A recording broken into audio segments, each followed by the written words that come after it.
Hello, romance lovers. Today's story is called Obsessed with a Fake Wife. If you enjoy our videos, don't forget to like and subscribe so you never miss out on more exciting stories. The white-haired man asks if the lady is offering to sleep in the same bed with the girl who may have come for his soul. He tells Nadia Balazit not to be mistaken, because he will never have anything to do with Balazit's daughter. The guy angrily tells the lady this, then leaves, slamming the door. Nadia tells Glenn to wait. It is hard and painful for a pampered child to hear such cold words, but for the main character, it is a great happiness. She was so happy, the girl thanked the Marquis and asked him to keep his word. Nadia was an illegitimate child of the Balazit family. She had a very private life. The girl's sister took out all her anger and pain on her. The woman constantly mocked and humiliated her. The father constantly told the girl that she was doing all this for the family. The daughter was his puppet, whom he used in every possible way for the sake of the family. The main character's death was caused by her own fiancé. God must have thought her life was pathetic too. When the lady opened her eyes again, she returned to one of the days when she was 20. The girls gave her a new, second life. This time, she plans to destroy everyone who brought her to this. Nadia promises herself that she will live only for revenge. To begin with, pretending to be madly in love, she marries the Balazit family's longtime enemy, the Marquis of Winterfeld from the north. The girl thinks that since she is the daughter of his enemy, of course Glenn could not truly fall in love with her. The main character thought that everything turned out as she planned. Now the main character remembers how she walked along the corridor with her fiancé by the arm. The girl twisted her leg, and the guy helped her get there. The girl was worried about the pain in her leg, but something worried her more, and that was her husband, who was too close. In Nadia's head, moments are running through her mind when the Marquis was kind to her, and the girl assumes that the guy might have become interested in her. The great war between the kingdom and the demons, which lasted for many years, ended with the victory of the kingdom thanks to the efforts of one hero. People welcomed the savior who put an end to this war, and his name is Lee Ji-ho. There is a more beautiful description for him. A warrior from another world, a dragon slayer, and also the groom of the abandoned woman from the Duchy of Balazit. When the girl married Lord Lee Ji-ho, she didn't look very happy. Their marriage was concluded before Lee Ji-ho became a hero. That's how the whole tragedy began. But suddenly she had a chance to gain her father's respect. He proposed his daughter to marry Lee Ji-ho. Back then, Lee Ji-ho was a mercenary who was summoned from another world to protect the kingdom. His growth rate was so fast that it was frightening. Duke Balazit was sure that if he tied him to his daughter, it would definitely work in his favor. So he entered into a fictitious marriage with Nadia, and they both became Balazit's pawns. When they stood together, the main character asked the guy if he was okay. The same one, after a moment of silence, replied that he would definitely succeed, and no one would dare to ignore him.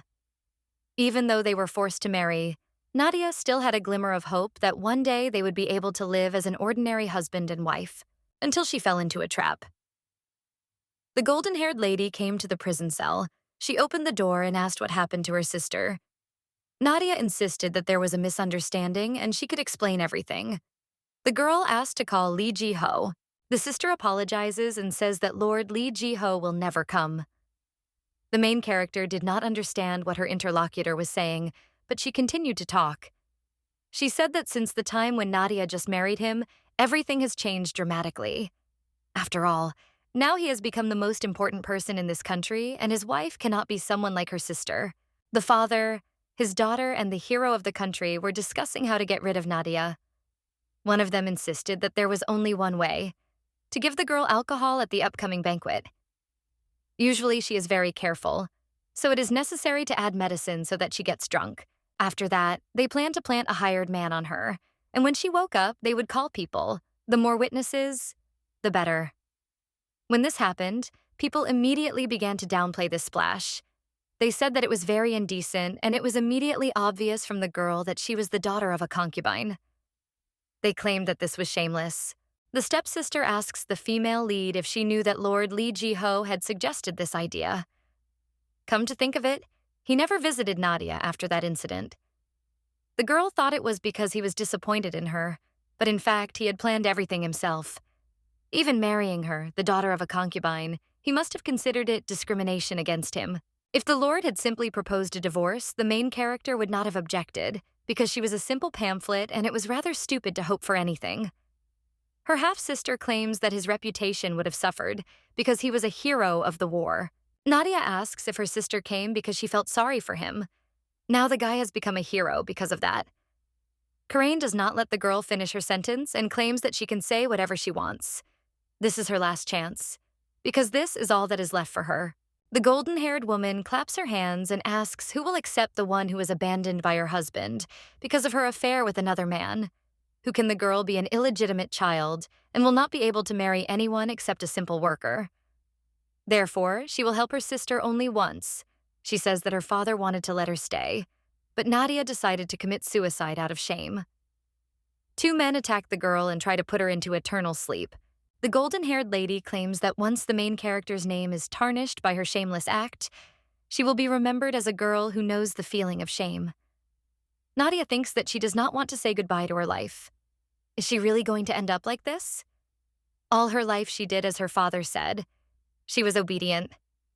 As a child, she always looked at her stepmother's reaction. She could not even breathe without her permission.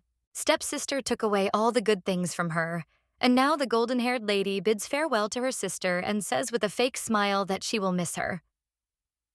In the end, the girl ended her life after living only 23 years. The main character thought that everything would end like this, but when she opened her eyes, she returned to one of the days when she was 20. Nadia noticed that there was no rope around her neck and wondered how she could have survived. In her dark mind, she definitely felt how the dark end of her life was enveloping her body. But the girl woke up completely healthy in her room, and everyone here looked the same as they did 3 years ago. She had another chance. A chance to take revenge on her selfish fiancé, her sister who laughed while she was being killed, and her father who used her and then got rid of her like some kind of trash. The main character stands near the mirror and thinks what other people would choose if they were given a second chance. Maybe they would want to live for love or live long in full health. The girl, after thinking a little, chooses revenge. The maid comes into Nadia's room and says that when she woke up, she should have rung the bell right away. Because of the brunette, she couldn't clean the room. She sees the girl touching her reflection in the mirror and says that if she touches the mirror with her hands, there will be stains on it. The maid pushes the main character away and starts wiping the mirror and angrily reproaching her mistress that she doesn't even know the simplest thing. Nadia was worried that it could all be a dream, but the girl really did return to the past somehow. Because this maid was responsible for the cleanliness of her room before Coraine killed her 3 years ago. In addition, on the day of the banquet, when the main character was captured, she slipped alcohol to her on Coraine's orders. She drank it and lost consciousness. This is too suspicious to be called a coincidence. At that time, Nadia did not understand that this trap was deceived by the servant, but now everything is different. She will not fall for it again. She asked what kind of expression her mistress had on her face, whether she wanted to tell her something. The brunette thanks her for always cleaning her room and informs her that she will be leaving. The maid notices that the atmosphere has changed somehow. When Nadia leaves her room into the hallway, she is met by a maid. She claims that His Majesty the King has come to see the Duke and the lady needs to prepare to meet His Majesty. The main character does not understand why the king has come to see her father. The girl says that it is just in time and she will soon be ready. Nadia meets her father and claims that he called her. The Duke says that his daughter is very late. The girl says that she was getting ready in a hurry.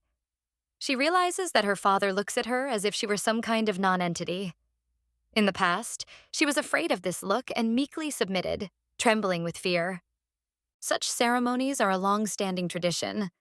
At them, a married girl places a laurel wreath on the hero for whom the ceremony is being held. In other words, it is a declaration of love. The problem is that at this ceremony, one of those who receives the honor is a northerner, which means he is the worst enemy of the South. The girl understands that this is probably why the king wants to shift the focus to something else, allowing her to give the wreath to Li Jiho. They want to bind the Lord to her through marriage. Even if the main character refuses, her father will not listen, but she needs a chance to free herself from her father and Li Jiho. The Duke and his daughter enter the room. The king insists that he was waiting for him, and the Duke must know why he came to him. The man asks how he could know, since he does not have the ability to read minds. His Majesty comes to the topic and says that the Kalai Expeditionary Force demanded a triumphal ceremony. His interlocutor says that they deserve it and it is worth doing as they ask. Kroll slams his hand on the table, causing tea to spill on the floor, and claims that the problem is not that. But who is in this force? One of the leaders with the greatest merits is their worst enemy from the north, the Marquis of Winterfell. At this ceremony, he will receive much attention. Then the Northerners may think too much of themselves. His Highness asks how one can speak so calmly of such things. The Duke claims that he doesn't have to worry about it because he will shift the focus of the ceremony to something else. He has a plan to tie the hands of the Northerners. The king immediately asks Togo to tell him about it quickly.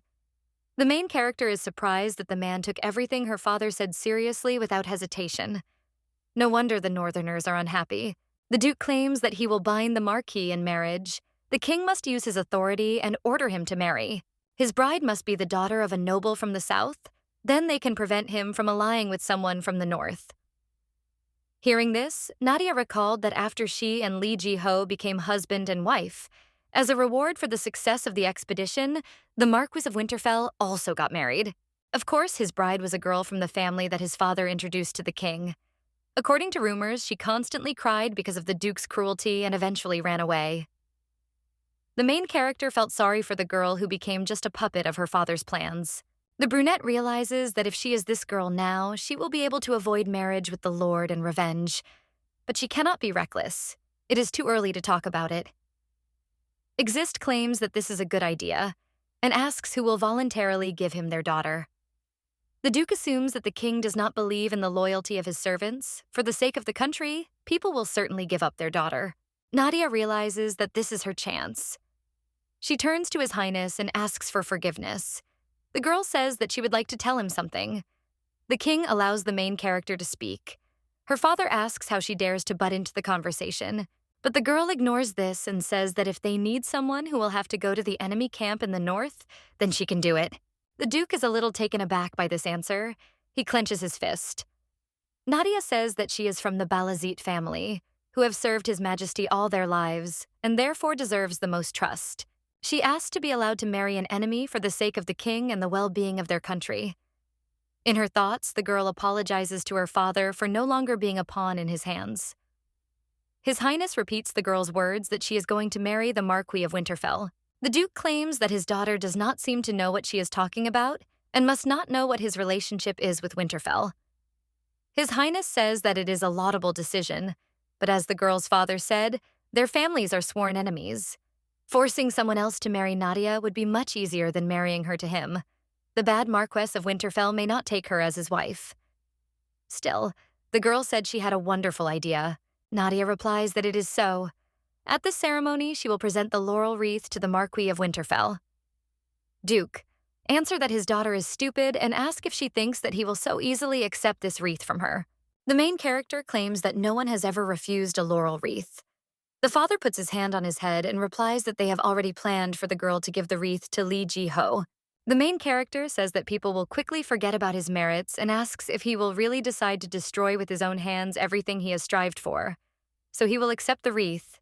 And then, the father does not let the brunette finish her sentence and says that His Majesty can influence him so that he cannot refuse. Then he will have no choice. The daughter claims that this is true and tells His Majesty to insist on the marriage under the pretext of the official's daughter's plea. Then he will become a magnanimous ruler who only wants to make the noble lady's love come true. The king says it's a wicked plan, but he's very persuasive. He's still a little worried because he's going to send the Duke's daughter to the enemy camp. So he decides to ask the Duke first what he thinks about it. The father claims that he did not know that his daughter had such a wonderful plan, and decides that at this ceremony his daughter will present the wreath to the Marquis of Winterfell. But judging by the way he clasps his hands on his knees, one can understand that he does not want this. After His Highness left, Karain claims that she knew that her sister was stupid, but she didn't think that she was that stupid, because she did all this knowing who this Marquis was, which means she was going to voluntarily go north even knowing that he was their enemy. The younger sister asks her father to say something, but he tells her to stop and says that it is none of her business. He tells Nadia to explain what she was thinking when she suggested this. He made it clear what her role was. The man asks if his daughter dared to disobey an order.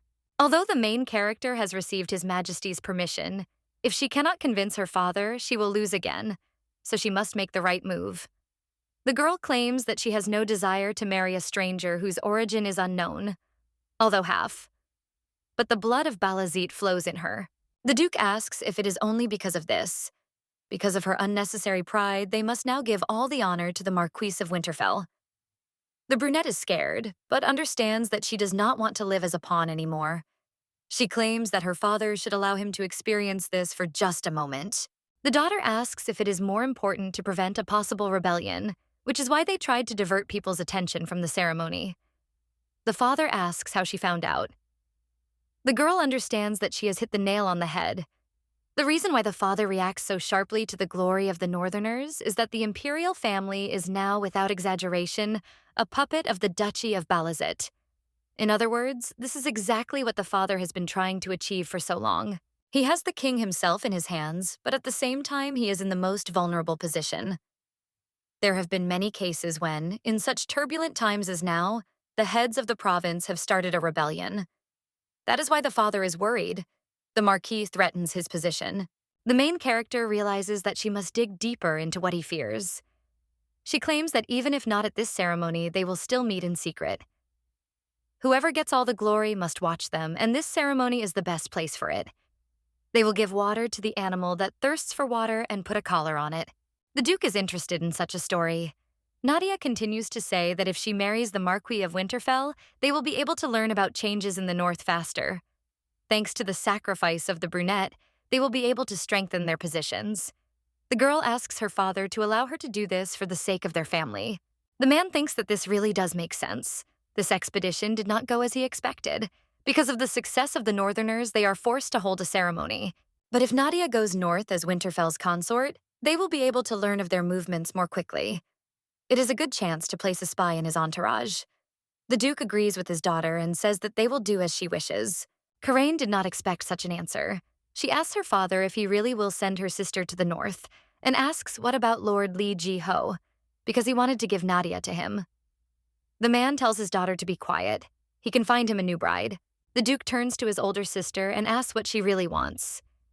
He knows very well that the girl is not doing this for his sake, and asks what she wants to get for her sacrifice. The main character understands that she has been able to deceive him so far. After such a tense conversation, the main character goes out into the corridor. The deal was successful. The very first day she returned to the past, she managed to avoid marriage with Li Ji-ho. Nadia looks out the window and sees a maid screaming that she is guilty and begs to believe her. The head maid orders her to be quiet and asks how she dared to touch her mistress's things. The maid, captured by the knights, looks at her mistress and screams that she did not steal anything. She begs the main character to do something, but the brunette doesn't seem too worried about it, because it was she who set up the maid. In the morning, the main character took the jewelry from the box and attached it to the maid's dress. She understands that the puppet Karen was kicked out. She was given a chance to cope with everything on her own. Although Nadia is still far from revenge, she needs to write out further plans in detail. While she was making plans on how to destroy the Duchy of Balazit, it was time for the ceremony. The servant informs the Marquis that the preparations for the ceremony are complete and asks him to lead the detachment because they are leaving. Flower petals were flying everywhere as part of the congratulations to the detachment on their victory. Watching the soldiers march in formation, the people joyfully greeted them. The main character understands that everything is exactly the same as in her past life. Starting from the clothes and jewelry that she is wearing now, ending with the places where everyone is sitting. If the girl had not interfered, everything would have gone as in her past life.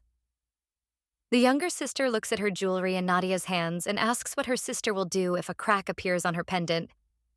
She claims that she borrowed it because it was her father's order that once the ceremony was over, the girl should put it back. The main character thinks about how Karain claimed that she borrowed her mother's jewelry, but she does not have the strength to answer her. Previously, the brunette always tried to please her, but now she does not care about her younger sister because she will definitely run away from there.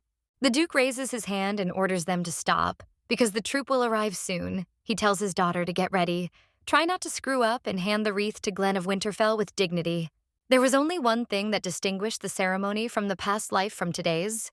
The main character to whom she hands the wreath was the Marquis Glenn of Winterfell. The king has declared that he will grant glory to the knights for their deeds. They reply that it is an honor for them. His Highness claims to have heard that Winterfell's services were especially high in this expedition. It warms his heart to hear this. The Marquis apologizes and says that the rumors are exaggerated. The king tells him to cast aside modesty. Looking at him, he remembers the previous ruler of Winterfell. He was also an outstanding knight. The man claims that Glenn Winterfell's loyalty is worthy of praise, and if his father, chained to his bed, learned of his exploits, he would certainly be pleased. The Marquis does not answer. The main character understands that the most painful topic for the Marquis of Winterfell is connected with his father, but His Highness still spoke about it. The king says that he should reward the boy's family for their loyalty, but he says that it is enough for them that His Highness knows about it. The ruler says that young people are very serious at this time. By order of the king, the official ceremony began. His Highness announced that today they were all gathered here to congratulate the heroes on their victory in the Kalia expedition. Immediately after this, the greeting of families began, and the Duke of Balasith was the first to meet the Marquis of Glen. He congratulated the young master of Winterfell and extended his hand. The boy replied that he had inherited the title and was now a Marquis. Glen claims that if the Duke's memory fails him, he should leave his post and rest. The man moves his hand back a little and says that he was mistaken, but even though Glen became a Marquis at such a young age, he still lacks a lot. Glen asks what could be difficult for a man in his prime.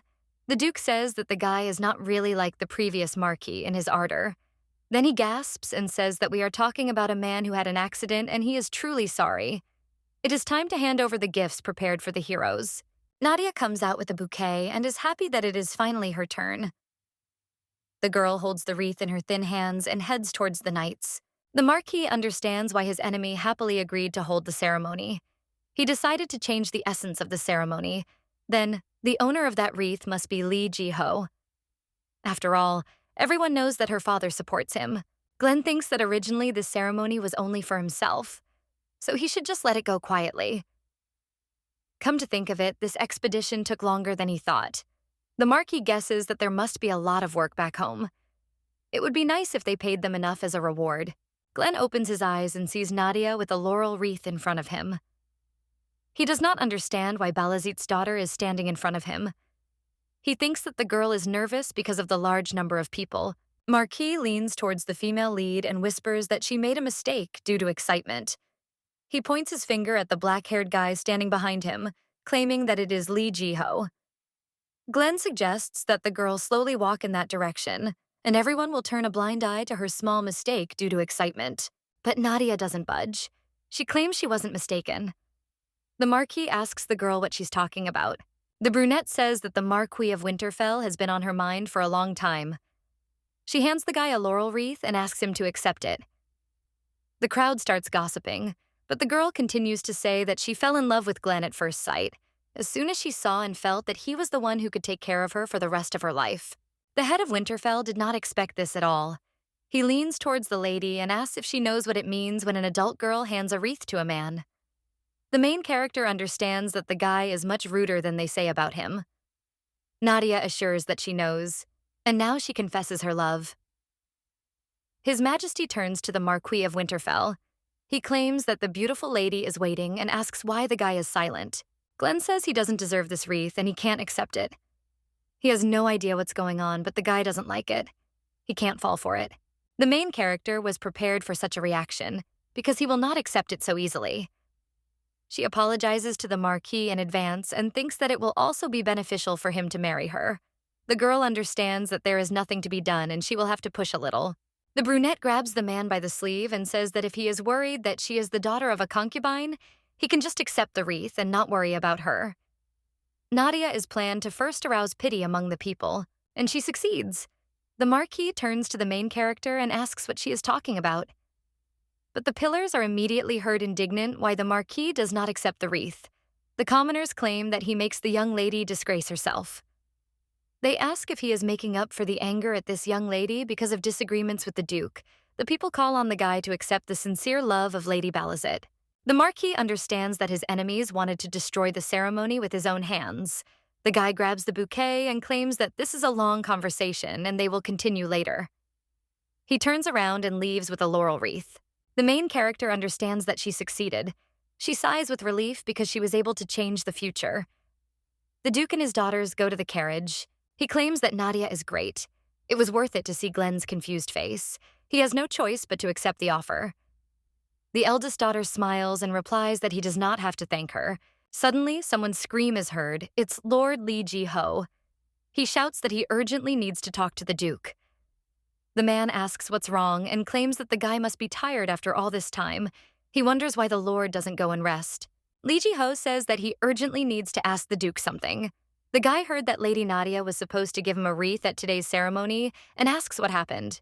The main character looks at her father and wonders if he told him in advance. The Duke understands what the guy's talking about and claims that it happened because the matter was urgent, so he could not inform Li Ji-ho. The man apologizes and says that he will find a more suitable match for the Lord, so he should not be upset.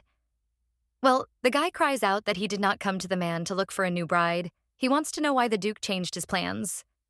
The blonde replies that there was a reason and this is not the place to talk about it. The Lord cries out, "Does the Duke think this is too much?" Before he joined the army, a similar incident happened. The father screams, pointing at the boy. What does he want now? Because the ceremony has already taken place. The Lord is a little scared. The Duke, having calmed down, puts his hand on his shoulder and says that in any case, it is his mistake, because he did not warn Li Ji-ho. He asks Togo to believe that he will make amends and compensate for this. The blonde asks if the boy understands what he is talking about. The Lord says that he understands and agrees with the man. After that, the Duke climbs into the carriage and calls his daughters. The main character notices the look of her husband in a past life. The girl does not understand why he has such an expression on his face, although now she does not care. Now she does not care, because the first one who betrayed her was he. The Marquis returned to his mansion. Now he is sitting at his desk and thinking about something. He sighs. The servant turns to his master and says that he heard that everyone at the market is talking about the ceremony that took place. A lady who is rarely seen confessed her love to the Marquis. The guy assures that his master must somehow react to this, otherwise he will be forced to marry. Glenn, closing his eyes, covering his face with his hand and saying that it is too late, he orders his servant to read the letter lying on the table. The guy notices that this letter is from the royal family. After reading it, the servant understands that although it is veiled, they are telling the Marquis to marry. Glenn says that this is true, and if he continues to refuse, they will regard it as disobeying the king's order. The guy screams that this is too much and asks why they are doing this to his master. Because take this expedition. The Marquis meekly agreed. What else do they need? The servant claims that besides, their army lands pay taxes steadily, but even so, the government still doubts Glenn. The Marquis assumes that it was the Duke of Balasith who did this, because he wants to catch him in rebellion. The northern territory where Winterfell is located was not always part of the kingdom. It was subjugated 100 years ago. The north and the south, which differed both in culture and in many other ways, could not easily befriend each other. The Northern Army protected the border in the north from monsters, which ensured safety and fertility to the south. But the Southerners, looking at this, considered the Northerners wild and scary. So the previous Marquis and Marchioness of Winterfell got into an accident because of someone's conspiracy. And the Duke of Balasith is the one most under suspicion. From there, the Duke hands the Marquis of Winterfell a laurel wreath. Glenn says that there are two reasons why they want this marriage to happen. First, to prevent the Northerners from creating an alliance through marriage. And secondly, send spies into the enemy camp. The servant says that this is a great way to find out about a possible rebellion before anyone else. And also, Lord Li Ji-ho. According to the people at the ceremony, Lady Nadia was supposed to give the wreath to him. They say he was terribly surprised by what happened. Glenn asks if it was meant for him. The servant replies that yes. He also heard that Lady Nadia and Lord Li Ji-ho secretly promised to unite hearts and lives. It seems that the plan regarding Lord Ji-ho was hastily changed. I remember they didn't tell me about it. The Marquis looks at the laurel wreath and realizes that he was right about it being for the brunette. He claims that he will have to do as His Majesty wants, otherwise they will have a good reason to attack. The servant says that the girl is the Duke's daughter. Glenn tells the guy not to worry, because no matter how much you look at it, Nadia is just a beautiful daughter of a duke. She will not be able to do anything on foreign soil without a single ally. He doubts that the girl will endure the cold attitude of the servants for at least a week, because it cannot be otherwise. She herself will want to return home, and the Marquis will have nothing to do with it. As a result, the Winterfell and Balicet families were united. The wedding was held in Winterfell and the betrothal in the capital.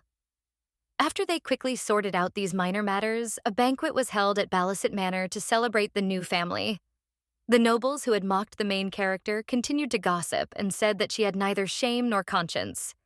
The girl's father was enjoying what was happening, but now Nadia had no time to pay attention to them. The brunette invited the Marquis to dance. She must correspond to the image of a noblewoman in love who, burning with love, looks at only one person. The girl felt something at the ceremony. The Marquis of Winterfell became even more wary of the Balazit family. The main character realizes that she first needs to show him that she is not dangerous. Glenn bends the girl over in the dance and asks what she is thinking about, but Nadia is not at a loss and says that she thought how handsome Glenn is. The Marquis says that the girl calls him by his name, although they are not close at all. He tells the girl to call him Marquis of Winterfell. The main character agrees, but at the end she specifically adds Glenn. The guy lets go of the girl's hands and says that he even wonders if she will be able to smile as brightly in the north. He leaves the main character alone, and everyone around starts gossiping. Someone says that the girl is a poor thing and asks why she fell in love with a northerner. Others say that she can't lift her head from shame. Nadia is happy. The guy has finally left. Vienna can no longer force a smile. The brunette goes out onto the balcony and thinks how difficult it is. Her whole body is cramping from forcing herself to smile all day. Someone calls the main character. It's Lee Ji-ho. He finally found a girl. Nadia asks what's wrong and wonders why he came. The guy claims that he came because he wants to ask about something. The brunette asks what he wants to ask, but she has nothing else to tell the Lord. The guy asks if she really hates marriage with him so much. The main character did not expect such a question. The guy continues and asks if it is better for the girl to endure humiliation and sidelong glances, to go to the very center of the enemy camp, than to be with him.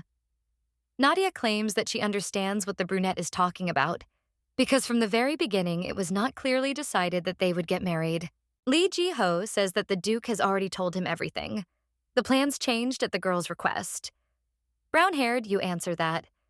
Then she has nothing more to say, but the Lord does not retreat. He asks if he is really unworthy of hearing the truth and therefore only that he is an outsider and his origin is unknown. Nadia doesn't understand what's wrong with him, because he was the one who betrayed her first. She, clenching her fists, says that the Lord himself wasn't happy about their marriage. The guy asks when he said that, but the brown-haired woman says that she's not a fool. Ji-ho was worried about being discriminated against because of his origin and asks if that's why he wanted to marry a girl from a noble family. Nadia claims that she is just an abandoned woman, and if the guys proposed to marry Karain, he would not doubt for a second. Ji-ho is surprised by such a question and does not answer. As the brunette thought, he cannot answer anything, which means that Karain's words were true. What was the girl waiting for? The lady says that they are not suited to each other, so she suggests that they each go their separate ways. She leaves the Lord alone. The girl came to the garden. She thinks that at least here she can be alone. But at that very moment, she hears someone's steps. It turns out to be Karain. She asks if they can talk. The main character wonders why her sister came here, and in her thoughts, she is upset that she cannot be alone for a minute. The golden-haired girl pokes her sister in the forehead and asks why she follows a man around and disgraces their family. She doesn't think Karain will just tolerate it. The lady claims that as a true daughter of the family, she is obliged to warn Nadia. She asks if she was jealous that her father only cares about his younger sister, and if she wanted to get his attention, so she did it. Karain calls her sister a poor thing, and claims that no matter how hard she tries, she will still remain a pawn. The brunette smirks and agrees with her sister. She asks if Karain has thought that they are not so different. She failed to marry Lord Ji-ho, so now it is the golden-haired lady's turn. Younger sister angrily attacks Nadia and claims that she is the daughter of the Duchess. The brunette asks if her sister still believes her father, because for him, his daughter is just a means to an end. Karain furiously asks how she dares to classify her as such scum and whether she is laughing at her now. The girl threatens to tell her father everything. But Nadia's gaze is directed at Karain's neck where her mother's necklace hangs. The younger sister notices that the girl is looking at her mother's jewelry. She takes it off and asks if this is the jewelry that Nadia's mother got from her father. The golden-haired lady claims that he gave it to her because he thought she would give birth to a son. A girl appeared, and the brown-haired girl did not deserve it. She asks if the girl wants to take it. If so, let her kneel and beg. Karen orders to repeat after her the words that the girl is sorry that she behaved so recklessly towards her and will never irritate her younger sister again. The golden-haired lady claims that if she begs convincingly, she will forgive or just get rid of him because she has many such trinkets, she can throw one away. She began to hold her hand with the necklace over the pond. The main character is furious. Her sister asks if she wants to. If nothing can be done, the girl is already preparing to throw the necklace into the pond. But the brunette stops her and asks if her sister will give it to her if she kneels. The sister assures that she will. She thinks that Nadia has no choice. Such a quiet girl suddenly begins to show herself and irritate her. Now she will learn a lesson. In any case, the golden-haired lady is not going to return the jewelry. She orders the main character to quickly kneel, because she is generous if you ask nicely. The brunette, without wasting time, throws her sister into the pond, even in shock, and furiously screams whether Nadia has gone crazy and what the hell she is doing, because she does not think that Karain will let her get away with it. The main character asks what will happen if she does not let it go. She holds the jewelry in her hands and claims that the golden-haired lady would not have returned it no matter how much she begged. In a past life, something similar happened. Then the brunette unquestioningly obeyed her sister. The new result was that she was never able to return the necklace. The main character says that she thought about this a lot in her childhood. Where did her sisters have so much hatred towards her? She was wondering if Karain would recognize her as her sister if she did as she said. But she realized that the younger sister hates her for no reason. So now she gave Karain a real reason to hate her. The golden-haired lady does not recognize her sister. In her thoughts, she wonders if this is really the Nadia she knew. The girl gets goosebumps. Her sister is like a different person. People came running to the screams. They started shouting that the person was in the water and they needed to quickly bring something to cover her. One of the guys puts his jacket on the lady and asks if she is okay. The Duke runs out into the street and asks what the noise his daughters are making in the middle of the night is about. Karain immediately throws herself into her father's arms with tears in her eyes. She screams that it's all that dirty girl, and points to Nadia. She thinks that her sister has come to an end. The Duke asks if it is true. Karain is sure that the girls will not leave because she has evidence. But the main character only laughs at such words. She covers her mouth with her hands so that no one notices. The brunette turns to her sister and says that despite all her hatred, how can she lie like that? She did not listen to her and still went to the edge, and she said that it was dangerous there.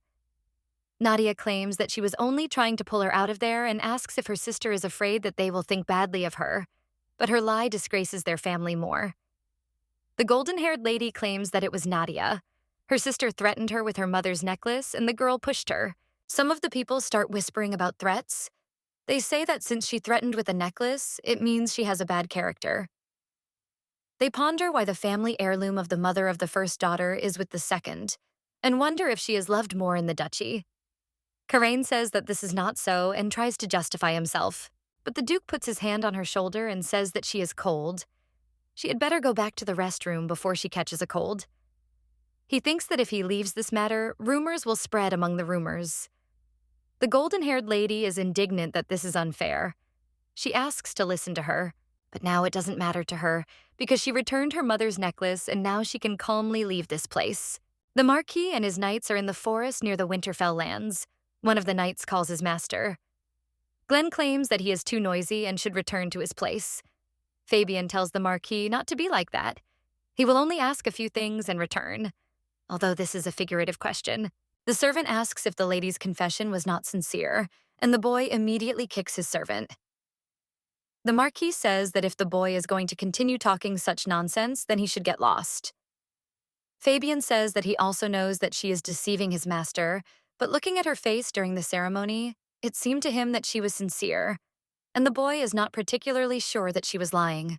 Glenn tells his servant not to trust appearances. Nadia is the daughter of a duke.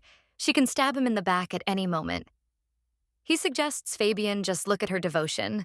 He wonders if it is really to help their family in difficult times, or if the girl plans to just spy on them. The knight understands that his master is right. The Marquis says that if the guy understood, then let him return to his place, because he is the girl's guard and must be careful. If she has a problem, it will become a headache. Fabian returns to the carriage. He thinks that he is glad he is with her after hearing this. This worries him even more. The main character looks out of the carriage and tells her escort that she wanted to talk to him, but the knight disappeared, so she had to wait. Fabian almost faints from this. He says that he had a small matter, and he himself hopes that the girl did not hear their conversation. Nadia says that she heard that the guy appointed her as a guard and asks what his name is. The servant says that his name is Fabian Knox. The brunette compliments him, saying that it is a beautiful name. The guy looks away and thanks his mistress. The girl looks at Fabian and claims that, as she thought, the guy is awkward with her. The knight realizes he was too obvious. The main character claims that she understands, because everyone knows that the Balazit and Winterfell families are enemies.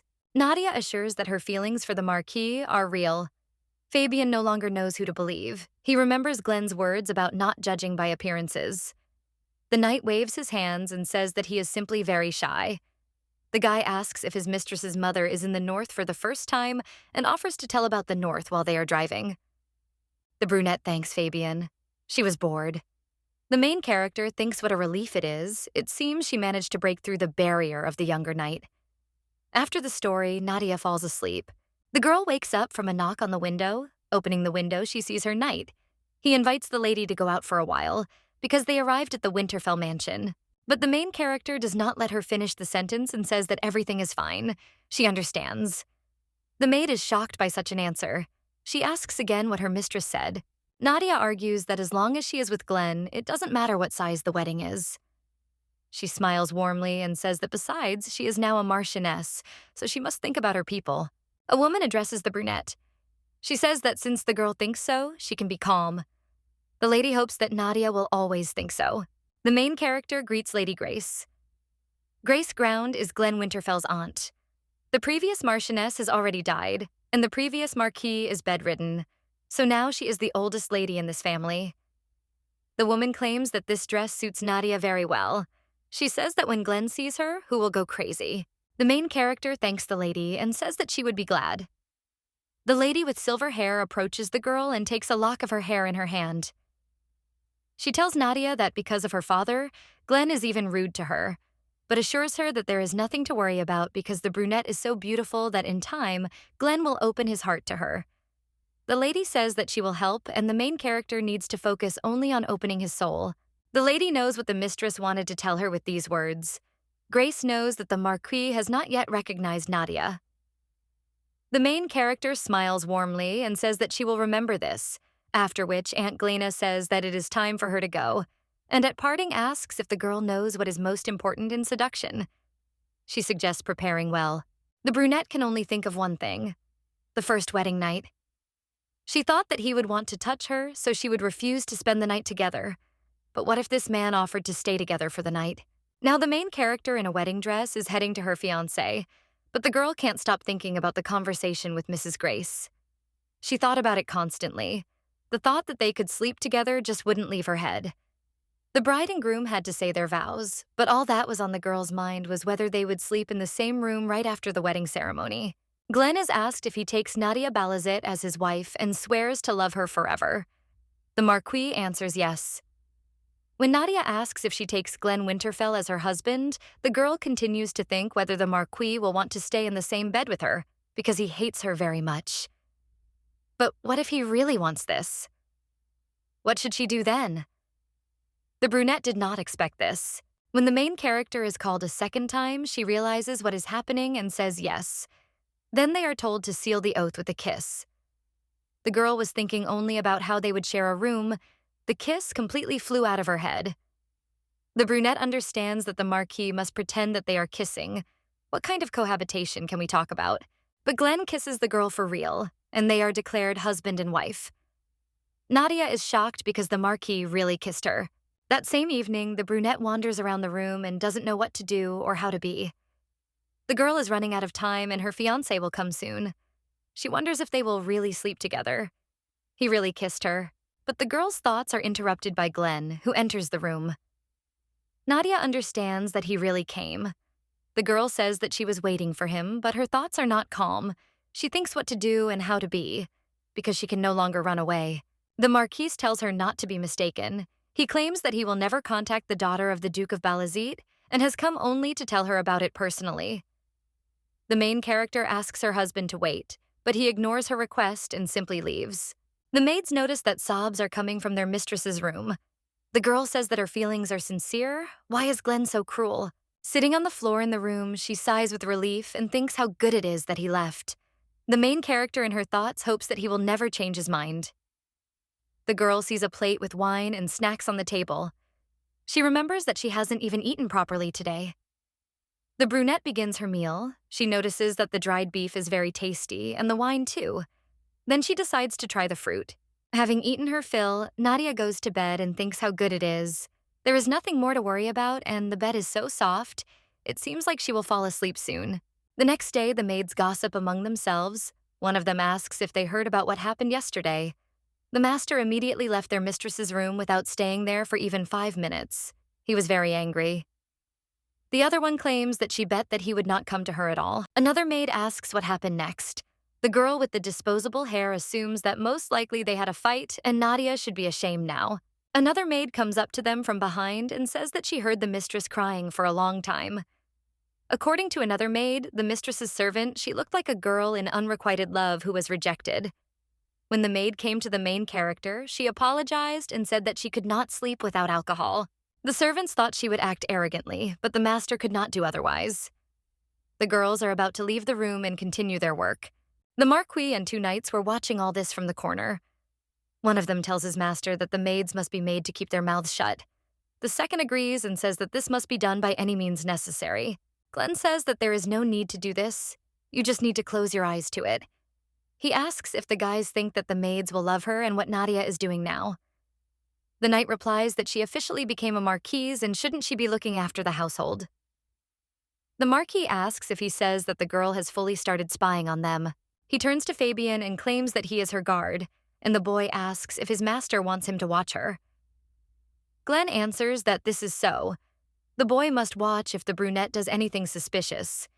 If she sends letters to her parents' house, the knight must always be near her and report everything to the Marquis. The main character asks if Glenn sent a knight to protect her. Fabian answers that there are attacks, and from this day on, he will take care of his mistress. Nadia wonders if the Marquis is angry that she is watching him. The girl folds her arms and with a beaming smile on her face says that she is very glad that her husband cares about her so much. The brunette says that the Marquis thought that the girl would be uncomfortable with strangers and sent Fabian. What a good man he is. The knight with a strained smile answers that everything is exactly like that, but he came to watch Nadia, not to guard her, and the girl is so happy that he is even ashamed. The knight says that he will wait at the door and his mistress can go about her business in peace. The main character understands that her fiancé has decided to watch her all day long. She needs to somehow convince him that she is not a spy. The girl asks the butler to bring the housekeeping book. Gordon obeys his mistress, and in a minute she is already sitting with it in her hands. She is clearly surprised. Nadia asks why they have so many debts. In her past life, she knew that the situation in Winterfell was not very good. This amount is already too much. The servant claims that this is a feature of the North. Every few years, they are attacked by a wave of monsters. Their land is very depleted, so there are no resources and no attractions either. Nadia asks if they don't get a reward from the king for killing monsters every year and what the money goes towards. The butler replies that thanks to that money, they were able to hold out until today, and also quite recently, the Marquis took part in the Kalia expedition. The brunette claims that this is why they can no longer participate in expeditions. She did not even know that war requires so much money. The servant claims that they did not want to take part in it, but someone demanded that they fulfill their duty. Gordon realizes what he just said. The main character asks if he means someone like her father. The girl throws her head back in her chair and thinks that in any case she prepared a plan to make money. But she did not think that the amount of debt was so large. She is interested in how the Marquis of Winterfell paid off his debts in his past life. The butler claims that he has a good solution, because now she has also become part of the Winterfell family.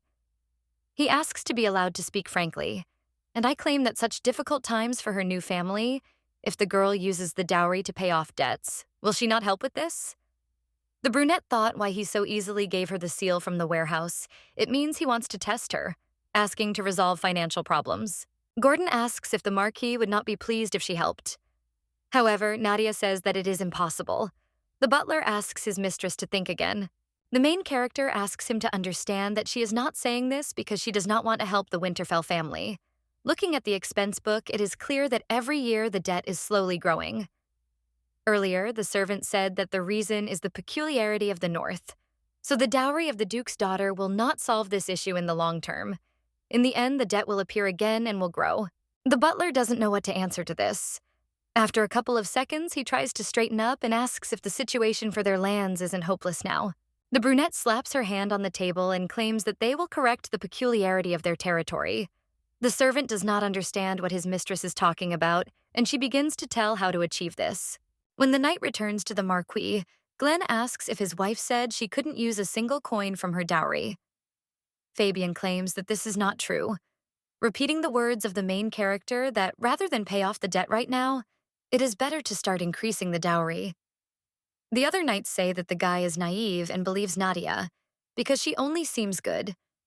One of the knights cries out that, whatever the case, she said that she would not give her dowry. Fabian says that the girl looked serious when she spoke about the financial situation of the lands. He asks his master if he is sick of trusting such a slow-witted person to spy on my wife. Another, pressing his colleague with his hand, says how poor their youngest is. Glenn tells them all to return to their places because they are making too much noise. The main character is walking along the corridor at this time. She sees that there are a lot of things to do. Cobwebs are hanging in the corners of the estate and the statues are sprinkled. Someone's screams tear the brunette out of her thoughts. One man screams, "Doesn't the butler know how long they've been waiting?" Gordon tries to calm them down. Having gone down a little lower, the lady asks her servant what is going on here. One of the guests asks if this is the daughter of the Duke of Balazit. Nadia asks them to call her Marchioness of Winterfell. The man apologizes for being late and says he is Shylock. The other claims he is Wayne of the Northern Traders Alliance. The woman behind also introduces herself. She says her name is Katarina and we are from the trading firm of Creta. The main character says that they should leave formalities and say what they were talking about here. Shylock says that in that case, they can tell her something. He shouts for the lady to give them the money. The day of repayment of the funds borrowed by the Marquis will soon come. Nadia is shocked, but the guy continues to shout. He says that he heard the girl brought with her an impressive dowry. If she says that she will not be able to pay her debts this time, they will take the wind-shaded plane that was left as collateral. The main character, I understand that this is the only fertile land in this depleted territory. She remembered how the Marquis paid off his debts in his past life. He simply gave them this land. The girl asks when the day of repayment of the debts will come. Gordon answers that it will happen in 3 months. The brunette understands that if the plane is taken away, the Winterfell family will become completely poor. No matter how powerful the army the Marquis had, or whether he had the finances, he would not be able to become the leader who united the North. Nadia asks to give them 2 more months. If they postpone repaying the debt for 2 more months, she will resolve this issue. Shylock says that he knows that the girl brought with her an impressive dowry and asks why she needs 2 extra months. Nadia confidently replies that she will use her dowry for business.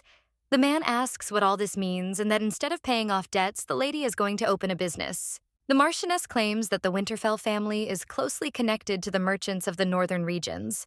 It would be good if they would think of their long-standing friendship with them and help create a better future for Winterfell.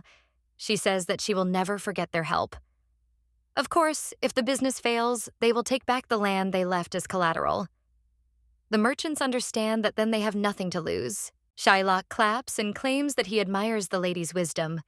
He is ready to give an answer right now, but he needs to discuss it with other merchants. He asks if the girl will wait. The main game and does not say that she is ready to wait as long as necessary. The merchant bows and thanks. He says that he will definitely give an answer that she will like. With an evil grin on his face, he leaves the estate. The man wonders if the business of the girl who lived her whole life without knowing troubles will be crowned with success. He is already making plans on how to take possession of the best land. Nadia sighs with relief because they are finally gone. The butler asks what business his mistress was talking about, because if they lose the plane, the lady assures Gordon that there is nothing to worry about. They will return the money as planned. The servant asks why the extra time. The girl replies that she just wanted to talk to him about it. She orders the butler to invite to the mansion everyone who wants to postpone the day of repayment of the debt. She will need to buy something from them. Gordon doesn't understand what his mistress wants to buy, but Nadia repeats that she wants to open a business. Not everyone can do a really important business. They have to show what will be received by someone who trusts them and is ready to wait. When the guests arrive at the estate, one of them asks if the business the girl was talking about is making herbal tea from thorny vines.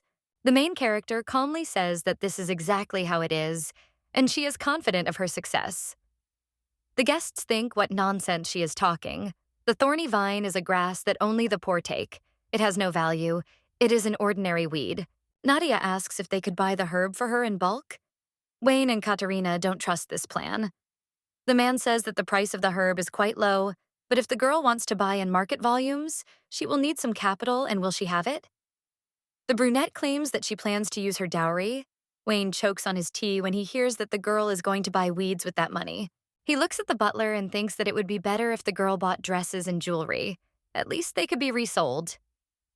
He notices that the butler does not dissuade his mistress. He seems to have already given in.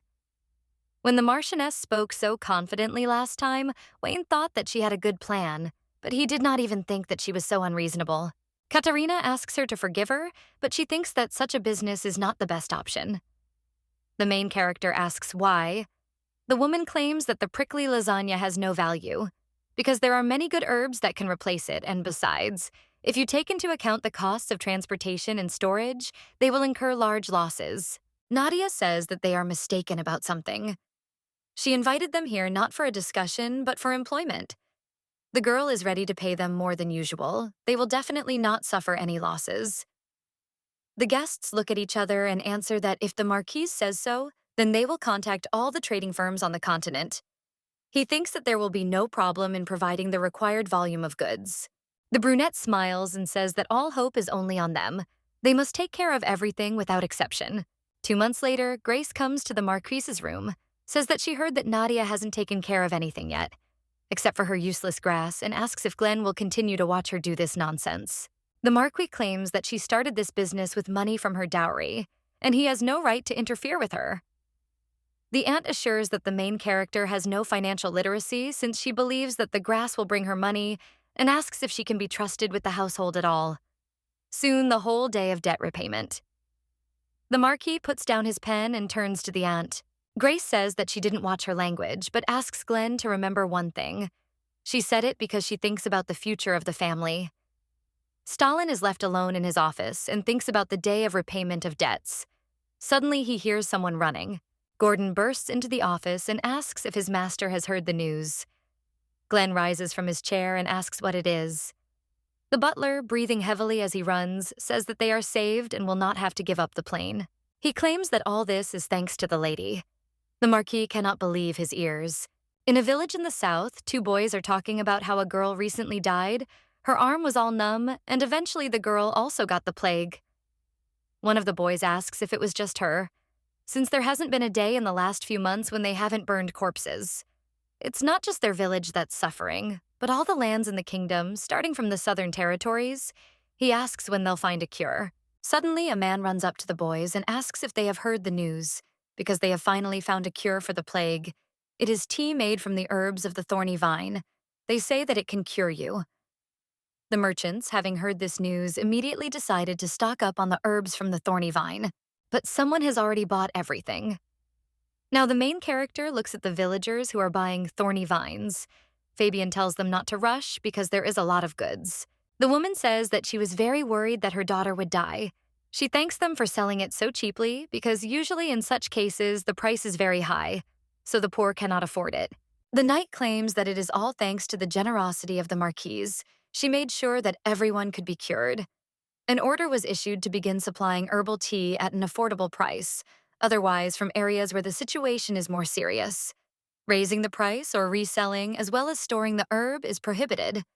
Everything was done to reduce losses among the poor.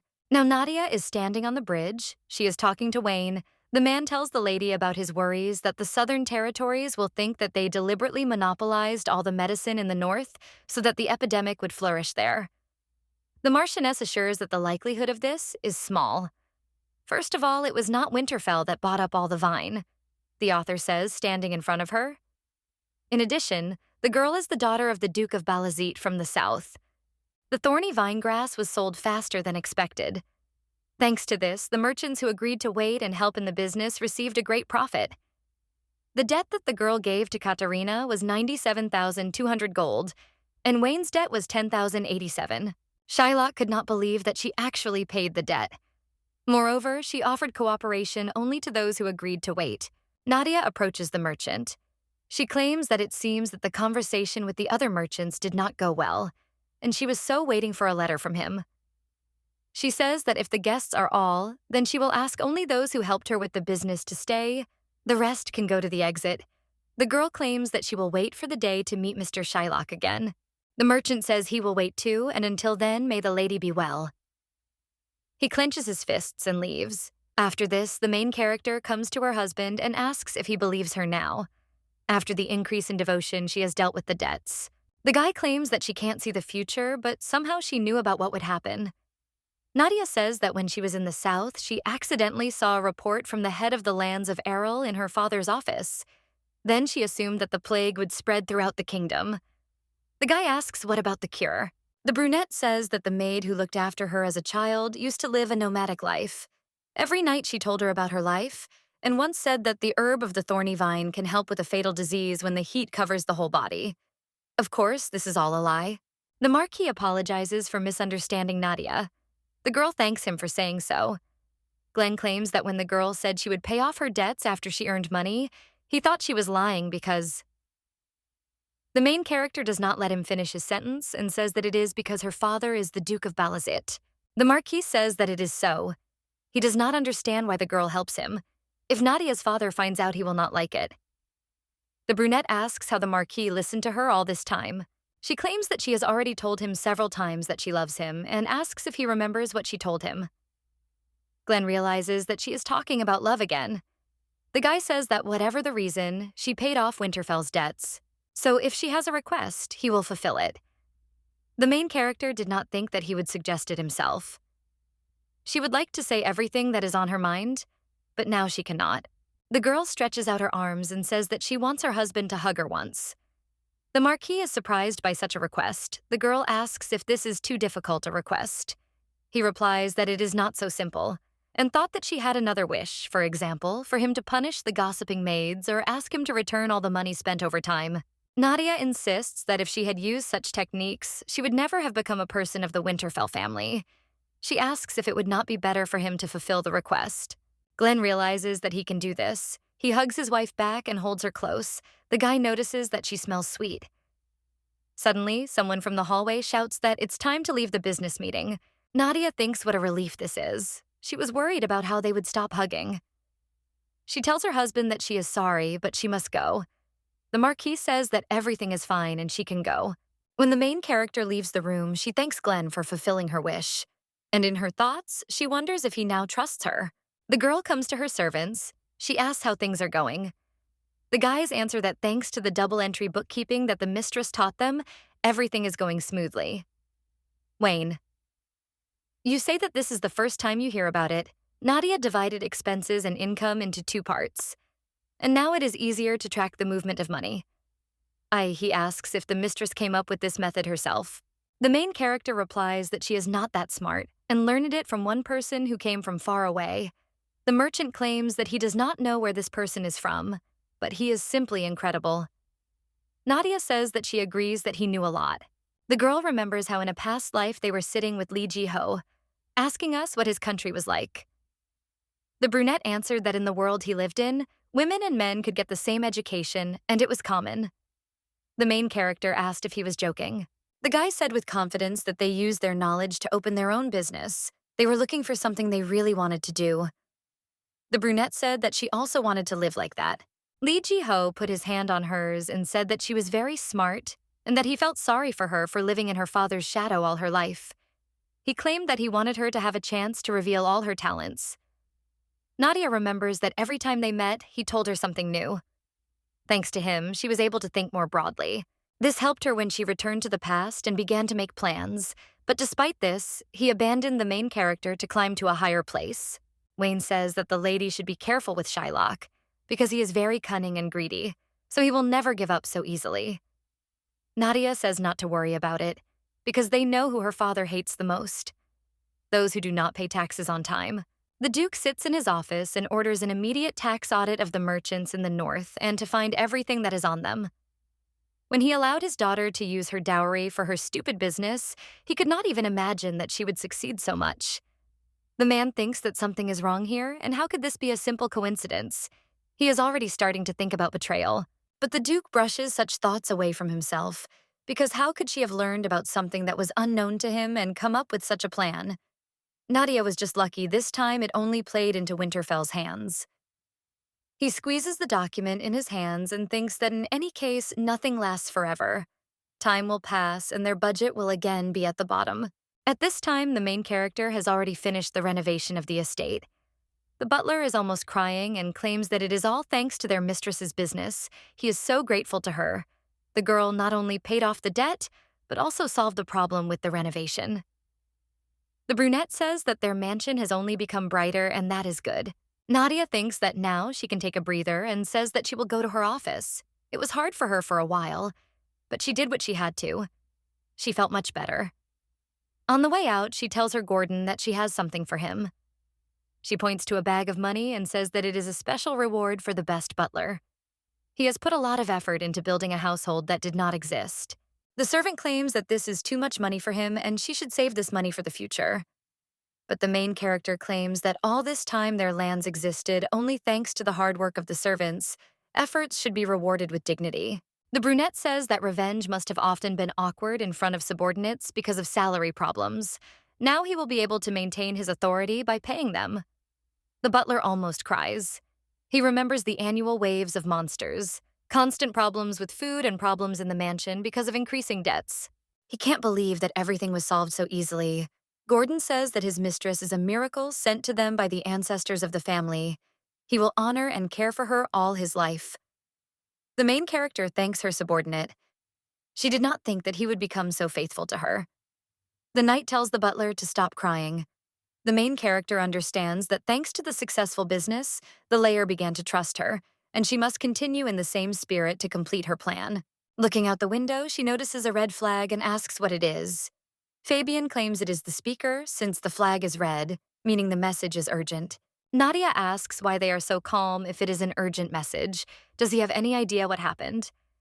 The guy says that a red flag at this time means there is a high probability that Count Alteo crossed the border. The county of Alteo is located south of Winterfell.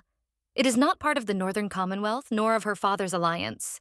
It is the third force. The girl understands that relations between neighboring territories can be bad, but judging by the reaction of those two, they are clearly hiding something. The main character asks if by saying at that time they really meant that they do this every year. Apparently, she hit the nail on the head. Winterfell has no money, no resources, and they also have crazy neighbors since they don't answer. Nadia sits with her husband. She says she heard news that their neighbors are encroaching on their territory. Glenn says that sometimes this happens, and the girl should not worry because he will be back soon. The brunette says that her husband is going to the battlefield. How can she not be worried? The Marquis looks at her coldly, but then sighs and thinks that it would be strange if she did not worry when her husband goes to war. This is a normal reaction. Fabian claims that his lady has nothing to worry about. The army of Winterfell is the strongest in the north and in the entire kingdom, and the master is the strongest warrior in the entire army. The low-grade soldiers of Alteo cannot be their rivals. Glenn orders his servant to be silent. The main character sees how confident he is and thinks that in that case she has nothing to worry about. Then maybe she should think about what territories to take from the enemies. Well, the girl suddenly comes to the realization that if they always win, then where are the lands? Winterfell, after all. Apart from the northern territories, she owns nothing else. The girl asks the knight if wars with Alteo happen often. He claims that this is true. Then the main character asks why they did not take the lands, because there were so many chances. Fabian does not know if it is possible to answer this question, but the Marquis says that it is because of the fortress. On the battlefield they win, but as soon as the enemies feel threatened, they hide in the Balong fortress. The knight says that his master is right and they are too mean. He does not want to admit it, but Balong Fortress is called a gift from heaven. After all, When their enemies hide there, they can't do anything. The knights don't come out, so they surrender and return. The guy sighs and says that most of Alteo's soldiers are mercenaries, but even that doesn't bother them. But they can't turn a blind eye to the fact that they are holding back their citizens who should be farming. The main character remembered everything, because the Belong Fortress is known for being located next to a rich source of iron ore. If everything is so, then using that method, they will be able to capture it without any problems. Moreover, not far from this place, they will find Rio the dragon. The last appearance of the dragon was a disaster, but this time everything is different because there is a whole warehouse of treasures, and the owner has already died.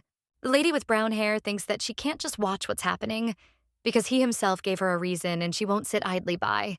At this time, one of the servants enters the room and tells the master that it is time to go. Then the guy gets up from his seat and says, okay, and then heads towards his bride. He claims that he will be back soon. The young lady thinks that he is so confident and speaks as if he is going to have fun and not to war. The girl understands that Glenn is an unusual man. She turns to him. And when the guy turns around, she, with an innocent expression on her face, tells him to be careful and come back quickly. Glenn is silent for a moment, then says, okay, and leaves the room. Then he heads down the corridor and the knight addresses him. He tells his master that as he saw, their relationship is not so bad. The guy asks if it seemed that way to him, and the knight says that everyone would have said the same. Then the young man turns around and the servant says not to trust this girl. He understands everything. After all, a beautiful and fragile girl says pleasant words to his master, and it would be strange if he did not begin to feel something for her. But he asks the Marquis not to believe her and not to give her his heart, because he himself knows the reason well. The silver-haired boy says that of course he knows, but the girl paid off their debts and he can't be rude to her. He turns around and says that he doesn't really trust her, and the knight says that in that case, he has nothing to worry about. A few days later, the Marquis is in the Winterfell camp discussing the progress of the war. His interlocutor says that everything is going as they expected, and their opponents have locked themselves in the fortress. So he asks if they should call off the army. Glenn thinks about it, and the man says that if he doesn't want to, then they can try to take the fortress. He claims that the Count's army has suffered on the battlefield and will need time to replenish its numbers. The protagonist understands that he wants this too. However, he says that it is not necessary, because the guy does not want to risk the lives of soldiers in a battle that has a high probability of failure. Then the man says that if this is what his master wants, then they will do it. But suddenly, some shouts are heard from outside. The knights shout that entry is prohibited.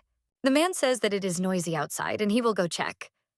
The Marquis says that it is not necessary because he wanted to get some fresh air, so let the guy rest. But when he heads for the door, he hears the knight shouting at the man to wait and claiming that this is putting them in a difficult situation. However, when Glenn opens the entrance to the tent, he sees a familiar face. He asks if it is Nadia. The girl just looks back at him. Then the protagonist thinks why she is there. But the young lady only throws off her hood and tells Glenn that they haven't seen each other for a long time, so she misses him. The guy is a little surprised by this, and the main character says that thank God he is fine and what a relief it is. The young man thinks that maybe a couple of days ago she wished him a safe journey. He understands that the war is going according to plan, and he was already thinking about returning home, so he has no idea what is going on in her head. The guy wonders if she could have come there out of concern for him, but then sighs and thinks that this can't be. Then he turns around and suggests going inside first. Then the young lady sits down at the table with a map, and Glenn asks why she came. His wife replies that she wrote a military request. The young man, shocked by this, asks what she is talking about. The young lady says she has found a way to take over Belong Fortress, but it seems they don't believe her. As the Marquis thought, she did not come there out of concern for him, but he thinks that this is something to be glad about. The guy puts his hand on his head and thinks that the very fact that he even thought about it is already infuriating. The young man asks if she knows what a military request means in wartime, and the main character says that the price for a false report is execution, and she knows it. She also adds that she told the truth, so she has nothing to worry about. Then the man turns to her and says that, looking at her confidence, it seems that this method will bring them victory. So he offers to see how good the plan is. The main character thanks Lord Giscard, and she says that she will start then. She points to the map and says that there they should build a mountain in the west, and in another area in the north they need to dig a cave. The mountain will be a trap, so it doesn't need to be built to the end, and the most important thing is the cave. They should place a lot of gunpowder, oil underground, and set everything on fire. When the cave collapses, the fortress will fall with it, and then they will be able to capture the enemies at once. The guy realizes that in a situation where they don't know how to take the fortress, a cave is a good option. He claims that they didn't even think about it, but there are a lot of granite rocks in the area, and they have already checked the area. The young lady says that there is no need to worry about this, and she saw information about the weak point of Balong Fortress in her father's office. It said that there are many soft rocks on the fortress server, so there will be no problem. The guy understands that the problem with the Balong Fortress was a headache for his ancestors, and if they just retreat now, then someday it will come up again. And if Nadia is telling the truth, then they will be able to end it once and for all. The young lady claims that she can vouch for the materials her father has collected in case anyone becomes his enemy. And the Lord says that the Duke of Balazit must have plenty of such papers, but he asks if the young lady is not herself from the Balazit family. The man thinks that there is nothing he likes about her. But suddenly Glenn turns to Lord Giscard and asks if the problem with the Balong Fortress has bothered the Lord as much as it has bothered him. But if the girl told the truth, then this could be their chance. So he says to send people to the north. It won't be that hard to check if there really are a lot of soft rocks there. Then the man agrees. And the main character says that since the young lady is ready to put her life on the line, he doesn't think that she is deceiving them. The young lady claims that she knew it because only her husband trusts her. The guy's a little shocked by such words. He thinks that this is not what he meant. But the main character just grabs him by the hand and tells him to take care of himself and consider this her order. A little while later, the Lord looks at the ruined fortress. He thinks that this cannot be, and the girl did not lie. When they enter the fortress, they see the owner of those lands there. He screams in fear, saying that he said he surrenders, and also asks if the Marquis of Winterfell knows about aristocratic pride, because even if he is his prisoner, he is still a nobleman, so Glenn must follow aristocratic laws. But the guy just puts a knife to his throat and asks if he talks about pride and laws. After all, not even half a year had passed since the Winterfell army returned from the Kalia expedition. The soldiers sacrificed themselves for the kingdom, and the Count, without even giving them a rest, declares a new war. The young man asks if this is what he calls pride. His interlocutor says that he still cannot kill the nobleman, because if he harms him.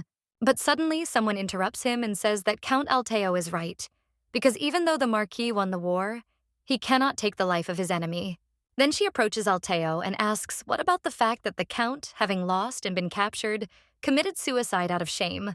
After all, this is the only way to preserve the pride of an aristocrat. The man is shocked by this. He wonders if the girl is crazy. And then he bows down and thinks that at this rate, he really could die soon. So he cries out to the guy to spare him, and if they let him live, he will give them all the riches. The young lady then hands him a non-aggression pact and says that if he signs it, they will spare his life. When the guy reads this, he gets shocked. You wrote there that, firstly, the county of Altea has been attacking the lands of Winterfell for 30 years. Secondly, as the losing side, they will pay 100,000 gold. And thirdly, the county of Altea will transfer all rights to the lands of the Rhine, including the fortress of Balong. After this, the young lady tells him not to even think about discussing the points, and then asks why he is sitting, and he claims that he had better sign quickly. After that, the Knights of Winterfell celebrate. One of them says that her soul has become lighter because they have finally sorted out this protracted war for territory, and the other claims that he is right. He asks if his friend saw the Count's expression when the girl took out the contract. The guy says that he couldn't even imagine that in the mountainous area it would be possible to find a loophole, and the one who suggested it was the lady. Lord Giscard listens to all this in silence while the knights offer to drink to the lady. The main character thinks that first there was the thorny vine and now the war, but the girl helped them with everything. At first he thought she only got close to him because she was sent to spy, but she is completely different. The young man asks the knight why he doesn't see Nadia, and he, chewing a piece of meat, says that the lady said that she was very tired and wanted to rest in her place. The young lady, meanwhile, is sitting in her room thinking about how she can discreetly hint to the guy about the dragon's location. The first option is that she will say that she accidentally found it when she was passing by, but its habitat is deep in the mountains. Therefore, the main character thinks about the option that her ancestor appeared to her in a dream and told her about it. But the girl understands that this is not very impressive. But suddenly she hears someone knocking on the door. The young lady thinks that she has already warned that she is resting and does not understand who it could be, but she says to come in. It turns out to be the Marquis. The girl says that she thought he was celebrating with everyone. You ask what brought him there. Glenn asks if it wasn't thanks to her that they were able to win and if she doesn't think it would be better to go out to the soldiers. The main character says that she thinks he's right. Then her husband extends his hand to her, and the young lady wonders whether he will accompany her and why he himself suggested it. The main character just calmly says that she's in trouble. The guy wonders what she's talking about, and the young lady just says with a smile that nothing and everything is fine. As they walk down the corridor, the guy claims that he heard from Fabian that she was tired and wanted to rest in the room, but it turns out the girl wasn't sleeping. The young lady says that if he's talking about that, then she couldn't sleep, thinking about new territories. After all, they finally got them, and of course she had to think about how to use them. The guy says it like this, and the young lady continues and says that the mine is of particular importance because the production of iron ore will increase because of this. But suddenly she stumbles and almost falls, but her husband immediately catches the girl. Then the young lady thanks him and says that it seems she relaxed too much because she could have stopped worrying about him and his safety. And she herself thinks that this is unexpected. Why did she twist her leg? But what is more important? That's why his face is so close. The main character says that he can let her go now. Then the guy does so and tells her to be careful. The lady with brown hair thinks that he first offers to walk her out, and now this. So it is noticeable that the atmosphere has changed somehow. When they enter the room with the knights, they are already completely drunk. One of them screams that the confused face of Count Alteo was so funny. The young lady understands that it is like a bazaar there. The knights, seeing that their mistress had arrived, were surprised and immediately began to sing for their mistress. The young lady smells the fumes coming from them and is greeted. She understands that the knights are all drunk. The girl, of course, knew that it would be like this and therefore did not want to come. Glenn says that they seem to be too happy about the end of the long war, so he asks the young lady to understand them. Then someone turns to the main character. It turns out to be Lord Giscard. He says he wants to say something. The young lady thinks that this is exactly it because she wanted to point out something, so the girl says that she is listening to him. The man kneels before her and apologizes for doubting her.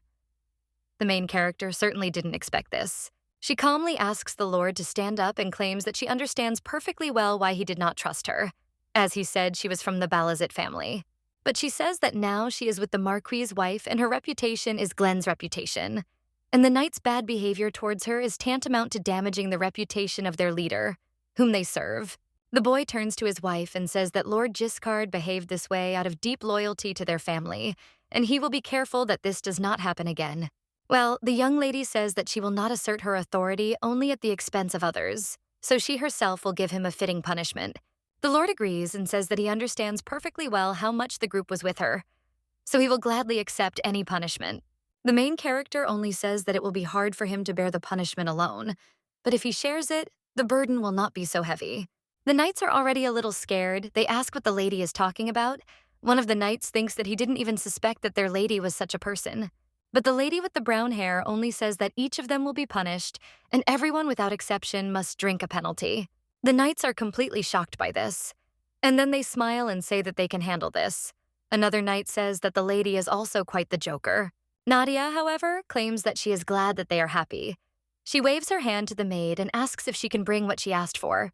Then the maid brings even more barrels of alcohol. The knights are shocked by this and do not ask the mistress if she thinks that this is too much. And besides, it is all quite strong alcohol. The young lady just smiles and says that this is how the penalty area should look. Then she turns to the commander and says that she will pour him a drink personally. The man thanks her. He understands that everyone took this situation as a joke, but it is not so. After all, in this way, the girl points out his rudeness, attracting the attention of the soldiers. Moreover, she makes everyone remember that she is above them. The guy starts drinking alcohol and thinks that this girl is definitely not so simple, and perhaps a noble person has really appeared in the north. The young lady tells the next one to come. Then the knight with black hair cries out to be allowed, but the knight in front of him asks if he knows that he is standing in line. The young lady, Lishu, smiles and tells them not to worry. There is enough for everyone. Glenn watches his wife and can't help but smile. That same night, someone sneaks into the office with the documents. It turns out that it is the main character. She puts a piece of paper into the stack and says that everyone in this family and even the ancestors should thank her. A little while later, the girl screams that this document talks about the dragon Rio. The servants are shocked by this. One of them says that they only just received these lands, and then such a disaster occurs. The Marquis says that he did say that everything went suspiciously smoothly, but because of the dragon, they won't be able to get rid of these lands. So he says that something needs to be done. The young lady says that it seems he shouldn't worry because it says there that the dragon's master died long ago. And apparently, Count Alteo only received the report and has not yet had time to begin excavations. So all the rare items have been accumulated for the dragon now theirs. The Marquis is shocked. He wonders why something good happens so often, because he has never been so lucky. The young lady looks at him and thinks that he must not believe in such great luck, and thinks that of course he does, because it is all thanks to her. Then the young man asks how she read this document, and the knight adds that they also saw it, but decided to skip it since they did not understand Count Alteo's scribbles. The main character is shocked. She thinks that even though she wrote with her left hand, it is really so incomprehensible. Now the young lady understands why no one said a word about him for 4 days. The young lady laughs and says that her father has similar handwriting, and she's been used to it since childhood. So it would be better not to send him to a search party as soon as possible, because it would be better to find out the scale of what is happening before returning to Winterfell. Glenn says that she only has different talents. The young lady does not understand what he is talking about, and he just turns around and orders Anils to quickly send a detachment to search for the dragon. A little while later, the boy stands on a hill and looks at the fertile land that is now his property. But there is one problem. Anils turns to his master and says that I have enough farmers because of this. Most of the fields are idle, because the Count of Altea extorted large taxes from the farmers who rented the land. People began to die of hunger in the spring when there was not enough food and eventually simply fled the county. When the farming season begins, he will be able to strengthen his forces and prepare for civil war. But even if he forces those farmers to move to these lands, there will still not be enough labor in such vast spaces. One of the servants approaches the master and asks how about Togo bringing back the farmers who fled from the county.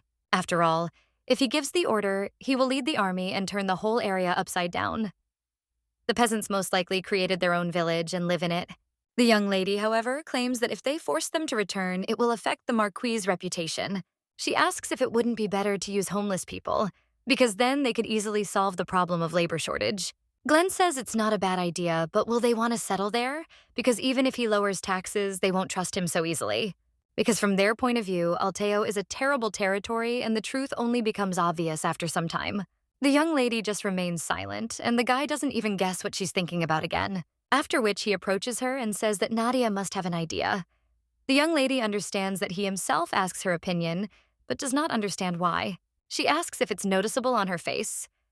The girl claims that if he lends her his sword, she thinks she can solve the problem. Glenn asks why she needs a sword. He understands that this sword is the head sword, which is passed down in the Winterfell family from generation to generation. So what is the young lady going to do with it? Then the Marquis puts his hand on the sword in its sheath and approaches her. The main character thanks him, but the guy just walks past her and hands the sword to the knight. Nadia turns around, not understanding what's wrong, and her husband just says that the sword is too heavy, and it will be difficult for her to carry it, and Fabian will become her hands and feet, so let her just order him around. The main character claims that she is not that weak, but the Marquis only says that she seemed lighter to him than he thought. Nadia does not understand what he is talking about, but then the realization dawns on her that he might be talking about that day. Now the young lady understands that, as she thought, something has changed in Glenn. A little while later, 2 men are sitting in a diner. One of them asks if his interlocutor has heard about the story. The other gestures to ask what he is talking about.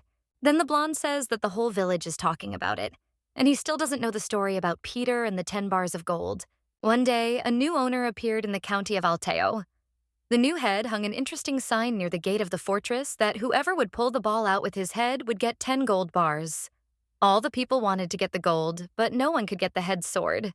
One woman from the village cried out that this was a test from the chief, and this sword was not a simple one, but was the property of the chief himself, and he was checking whether the new residents would dare to touch his things. Other villagers agreed, but that day a brave young man appeared and cried out that he would try to pull out the chief's sword, after which he did so. Then one of the chief's servants came out to him.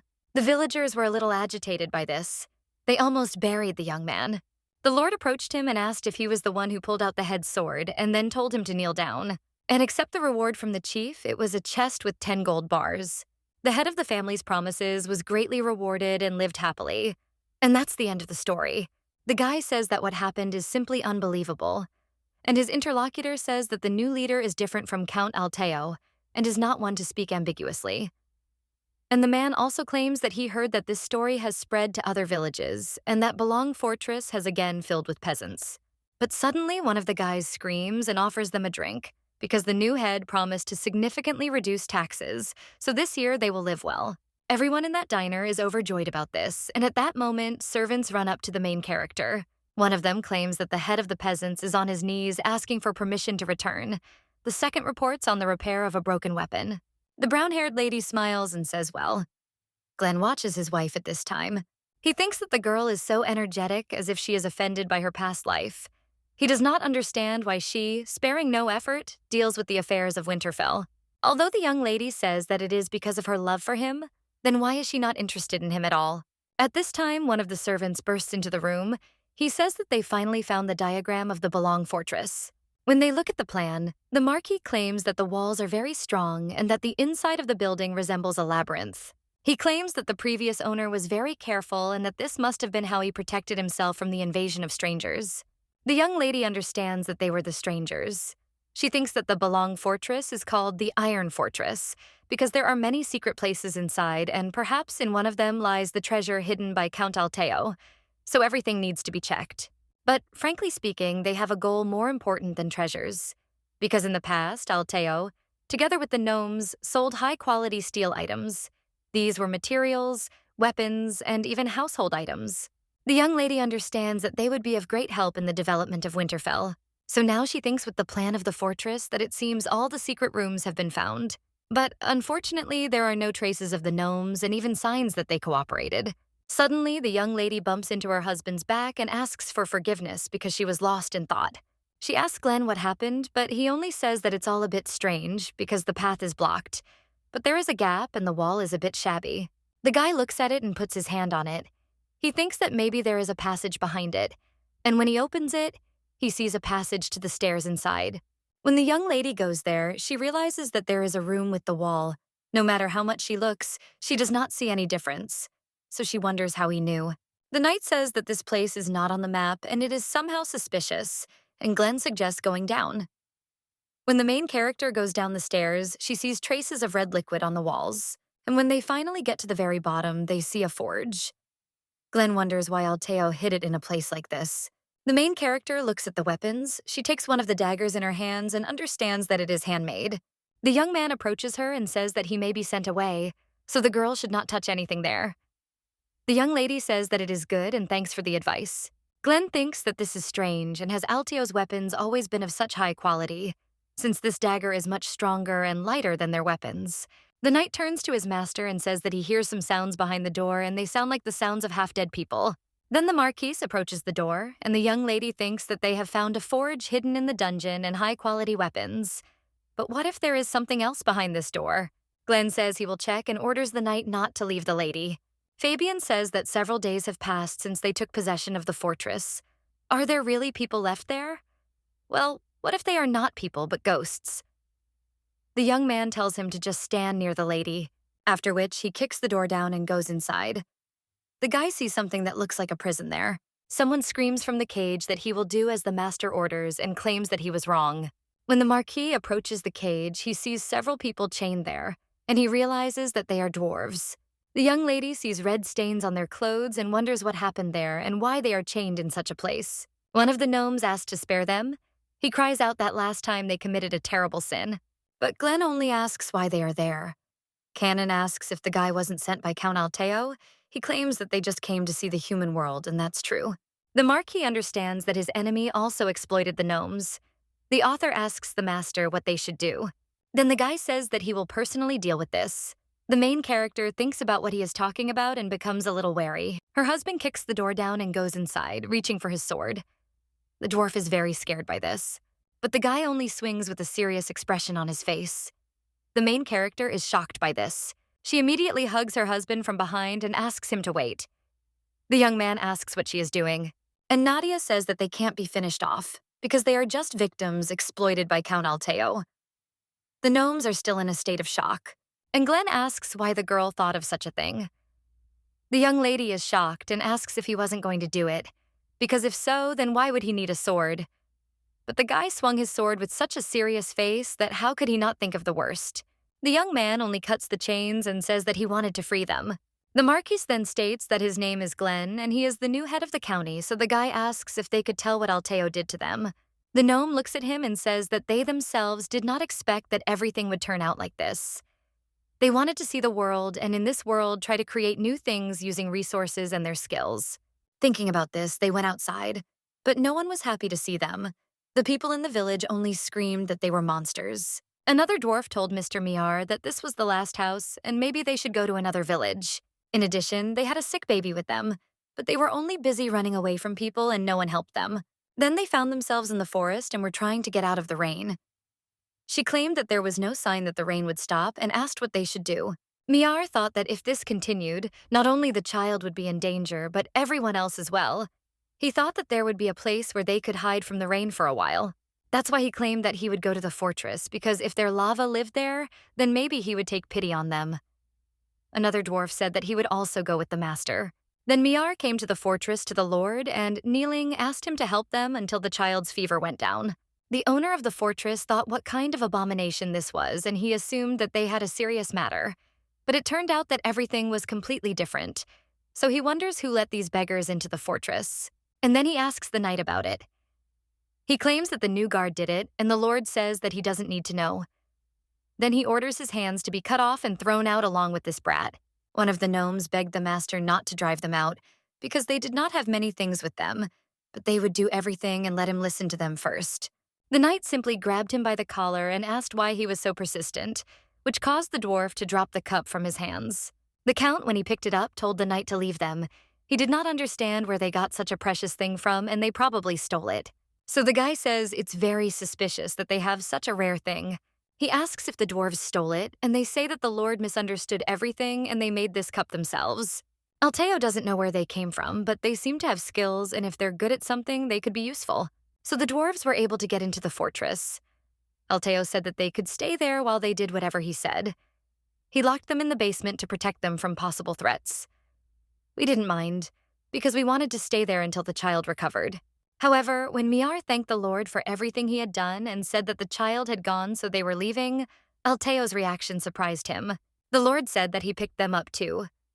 But they were so ungrateful. He asked if they wanted to leave the fortress and said that it was nonsense. Miar asks if he himself didn't say that they can stay there until the baby gets better if I do everything he wants. After all, they no longer need to stay there. The guy looked at the weapon and said that as the head of the territory, he was obliged to protect the local residents, and if people like them broke into the village, it would be a disaster. Staying there, they learned how to make weapons, so how can he know what they will do with this knowledge after leaving the fortress? Then the Lord says that he must deal with them. Miar wonders what he is talking about and whether he really didn't think of letting them go from the start. The other dwarf says that all this time he gave them neither food nor time to rest. He grabs a hammer and asks what Alteo is talking about now. The head gnome screams at Dihi not to do this, but the Lord only knocks the hammer out of the dwarf's hands, causing him to fall. The head of the dwarves immediately runs up to his relative. The man asks how he can let go of those who tried to harm even their benefactor. Now, Miar says that after this, the new owner of the lands found them imprisoned and dying of hunger. Glenn says that it would have been better if they had found them earlier, but he tells us that it is not their fault and that only that person is to blame for everything. The guy claims that he will compensate them for everything they have suffered and provide treatment until they fully recover. Miar says that they don't need money, and he told him everything not for that. She tells us that they will gladly accept treatment and return to where they came from. The main character looks a little sad. She understands that these are people who do not belong to this world and who were never accepted, and besides, their faith was betrayed. The young lady seems to understand well what they are feeling now, so she must do something so that they do not end up in the same situation as she did. The girl claims that it would be a shame if they just went back, because they went out to see the world, but so far they haven't really seen it, because this world is so huge. So the young lady with a smile on her face offers them to go with them. She claims that she will show them the scale of this world in Winterfell, and they will feel it together. The gnome tries to object. He thinks that if it is the same there, no one will be near them and they will be forced to work again. But Nadia just leans towards him and says that she guarantees that no one will kidnap or ban them again. She also says that they will pay them and give them leave so that they can explore all the territories to their heart's content. She says that, of course, she does not force them, and if they do not want to, they can refuse. But she would be very happy if they lived in them, because their lands need talented craftsmen like them. The girl thinks that in the past, she would also like to be consoled like this, in a house where no one needed her. Miar wonders if they need them, and Glenn says he thinks the same. He says he understands well that they are afraid that something like this could happen again, but he claims that they don't have to worry, because as the new leader, he guarantees them freedom and security. The gnomes look at each other, and then their leader turns around and says that it seems like everyone thinks the same. Then the Marquis extends his hand to him and says that it is a good decision, and first they should be cured, and then they will talk about where they will live.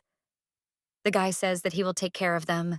A little while later, a knight bursts into the room of the Marquis and Marquise. He shouts to the master that they have completed the inspection of the iron ammunition. As the lady said, they are incredible and invites the gentleman to just look at this quality. The Marquis says that he said to test them, not to put them on himself. And the knight says that in any case, the result is good. He asks how the young lady came up with this. But it always turns out as she says. The main character understands that, to be honest, these are not her ideas, but she says that she has been thinking about this for a long time, but there was no chance to check. And then they hired dwarven craftsmen and found iron ore. Everything was perfect for trying. Nadia realizes that iron armor is much stronger than regular armor, but this will be revealed later, based on someone's future. The young lady knows all this only because she has already lived it.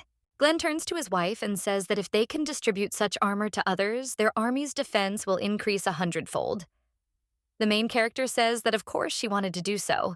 She claims that she ran there for this reason, and when they return to Winterfell, they will be able to improve the weapons too. The guy thinks his wife is the one whose thoughts he can't read. The young lady thinks everything is ready. She drinks tea and understands that with the money from the dragon and the thorny vine, the territory and food in the Rhine region, and an army fully equipped with iron armor and weapons, this place will soon be on par with the South. The girl thinks that the Duke and her sister are in for sad last moments of life. Someone tells the lady that he is coming in. It's Fabian. He says he brought the item she was talking about. The main character thanks him, and the guy says he found the most famous master in the Rhine. He asks if the girl knows how hard it was to do. He also asks why the lady needs this, because he doesn't think she will use it herself. The young lady claims that it is for a gift. She thinks that it is the first time she is preparing a gift for someone. In her past life, she did not have a single person of her own to take care of, and naturally, she did not receive gifts from anyone either. And if you think about it, he did give her something once. The girl remembers how her sister screamed how annoying it was. And why does the maid's daughter get more attention than her? It was a day when Karain was angry at her sister as usual, and all because the dress she wore to the ball attracted more attention than her outfit. She herself threw the dress to her as a handout. The young lady thought that if she kept quiet, she would soon calm down. Well, the blonde just screamed whether her sister was ignoring her. Nadia thinks that Karain always took out her anger on her, and at some point she resorted to assault. So the girl was expecting this. And then the main character's husband passed by. And when he noticed this action, he grabbed the blonde by the hand. He asked what Lady Karain was doing now. The blonde told him not to interfere and to go where he was going, because it was the sister's personal business. The brunette asks if it is personal, and then turns to the young lady and says that then he too might have a personal matter with her.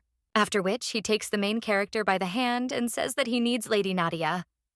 The lady with brown hair did not understand what was happening and told Lord Jiho to wait, but he only continued to lead her along. The blonde was left alone in the room, and this couple went to the restaurant. Jiho claimed that red suits Nadia very well. The main character thanked him. She thought he had suddenly given her a new dress and invited her to dinner. Although they were married, even when they bumped into each other, they didn't really talk to each other. The guy just says that this place is popular among lovers and asks if the young lady has ever been there. Nadia said that she was always sitting at home and did not have the opportunity. And now she understands why there are so many people there. The young man points to the food and says that he talks too much, so he will let the girl try it before it gets cold. The main character agrees, and when he tries the dish, he thinks how delicious it is. The brunette says he is glad because TV series always said that the most important thing on the first date is food. The young lady asks what he is talking about and suggests that he eat quickly, and she wonders what TV series he is talking about. The guy claims that he is done, and he likes how Nadia eats well. The main character thinks that if you look, the option is considered the most important, how they look in front of others. She remembers how her sister said that Lord Ji-ho probably doesn't know how to use cutlery since they are on the same level. She laughed and said that it was the first time she had seen a knife handled so ignorantly. Now the young lady realized that if she had seen Lord Ji-ho's poor table manners, most people would have condemned him. The brown-haired man says that perhaps her question will seem rude, but she wonders if she can ask it anyway. The Lord says that of course she can. Then the main character says that he is not used to table etiquette. She says that she did not want to spoil his mood, and he just came from another world, so it seemed to her that this could happen. The guy clenches his fist and says that everything is correct. He claims that no one was watching him in his house, so he ate as he pleased. But apparently when others see him eating, they make fun of not only him, but also the young lady. The main character is a little shocked by this. She offers if he doesn't mind to teach him. After they have eaten, they go home. The guy says that he had a great time thanks to her, and this place is really as incredible as they say. After which the young man asks that he wants to ask something. He claims to be very embarrassed, but then asks the girl if she has ever experienced discrimination. The main character asks what he's talking about, and he adds that he's interested in whether there is discrimination among the nobility. The brunette says that he thought in this world, only strangers like him are treated differently. And the main character understands that if you think about it, he is right. Despite the fact that he has outstanding abilities, he is ignored only because he is an outsider and was even forced to marry an illegitimate daughter. The young lady was born into this world, and although she is not loved, everyone knows whose blood flows in her, and there is only one guy in this world. That's why the main character says that it must be hard for him. The brunette is silent at first, and then he takes her hand in his and says that she should have the same. He asks if the girl wants to meet again and says that he will tell her how to read the stars. Nadia asks if there is a special way to do this. The guy says that of course, and if you look at the stars for a long time, you can learn a lot, such as the weather, the terrain, and the right time for farming. The main character asks if this is what they teach in their world and says that it is quite interesting. Then the brunette asks if she can come to their next meeting in the clothes he gave her. The young lady smiles and agrees. Now she thinks that she has given in to useless memories. So the girl tries to forget it, because no matter what happened, in the end he betrayed her too. He hurt her as much as she trusted him. The guy is sitting at this time, looking at the stars and thinking about Nadia. At this time, the Duke in his office cannot calm down. He slams the table and cries out whether the Marquis of Winterfell has captured Balong Keep. He screams, what did that idiot Alteo do that they took the fortress from him? Oh, the servant says that it seems Winterfell dug a tunnel under the fortress and blew it up. The Duke is shocked. He wonders how the Marquis could know the exact location of the soft rocks to destroy the walls. But suddenly he realizes that Glenn could not have known such secret information. He wonders if Winterfell has been blessed with good fortune ever since Nadia married the Marquis, and if it is just a coincidence. The Duke realizes that near the Balong Fortress are the most fertile lands of the Rhine, and this is a place that can resist the south. He realizes that it remained untouched by Alteo as they periodically confronted Winterfell in wars. The blonde asks if there has been any news from his daughter, and the servant claims that there has not, and the first mistress never contacted them. Isn't it good that Lord Ji-ho succeeded in the military campaign of Gadabir?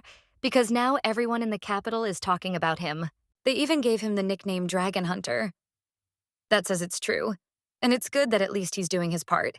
But the blonde has a bad feeling, and he understands that he must find out everything for sure. He tells the rumors to bring paper for writing because he must find out about the well-being of his daughter, whom he has not seen for a long time.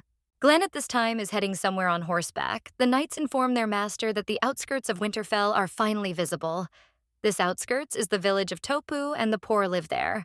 The residents there shout joyfully because the master has returned. The residents see fruit in one of the carts. The woman says how many expensive fruits there are, and her son asks what they are and says that they are so bright and look very tasty, so he wants to try them. The main character gets out of the carriage, she takes one of the apples and hands it to the boy.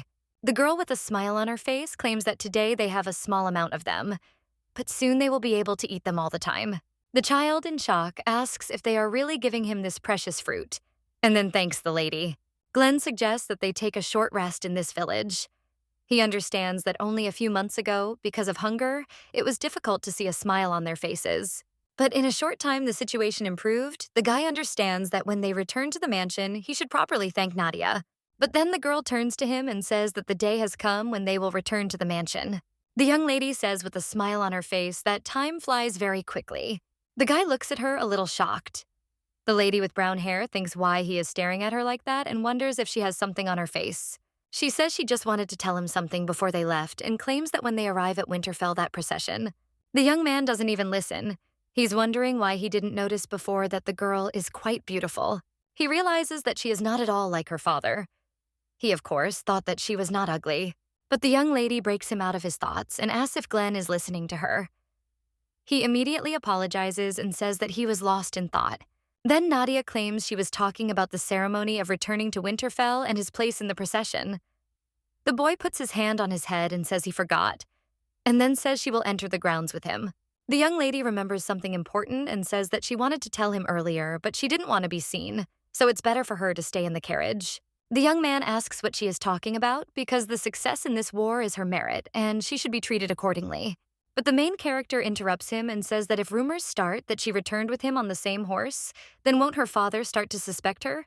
Because they might start calling her a double spy. She claims that someday there will come a day when they will use what her father trusts her with, so she suggests preserving that opportunity. The silver-haired guy puts his hand on his head and says that there is no need to go to such lengths. It is true that he and Duke Balazid are political opponents, but isn't he the girl's family? He claims that he would never ask her to stab members of his family in the back, and he would never involve her in his dealings with the duchy. But Nadia objects. She says that in the near future there will be a serious confrontation between the North and the South, and she thinks that Glenn himself guesses about this. She claims that if she suddenly had to choose between the two of them, she would choose Glenn. The guy is shocked by this, but then he turns away and says that maybe she thinks so now. But if the girl harms her family with her own hands, it will become a scar for life. And in other words, he is not going to involve her in the war between them. The main character thanks the Marquis for such words. Well, she claims that it is not difficult for her to help them. The young lady says a little shyly that she likes Glenn and wants to help the man she loves. The guy is embarrassed by this, but then immediately turns away. He wonders if all Southern girls confess their feelings so easily.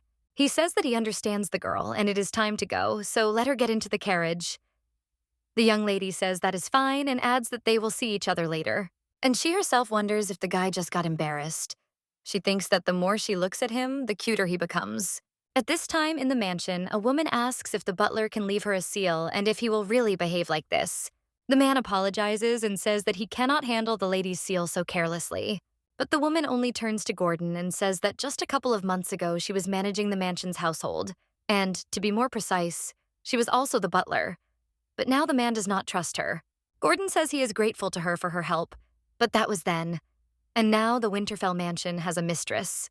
The woman smiles and says this, and it only means that now the mansion has a real owner. She claims that the truth cannot be hidden, and servants everywhere are whispering that the Marquise has not been seen for several days.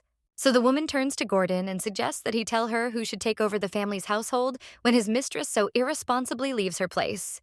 The butler is a little shocked by this, and the woman continues and asks if he thinks it's too suspicious that she disappeared when Glenn left. And she must have fled while she had the chance, because the woman is sure that something bad has happened in Winterfell. Then she asks if the butler has forgotten that the girl is from the Balazit family, but he doesn't answer. And then he says that he understands her concerns and he didn't want to say this, but the lady is now with the gentleman. The woman, in shock, asks since when she has been with Glenn, and then shouts that even if so, it does not make her any less suspicious. And who knows what aces she has up her sleeve.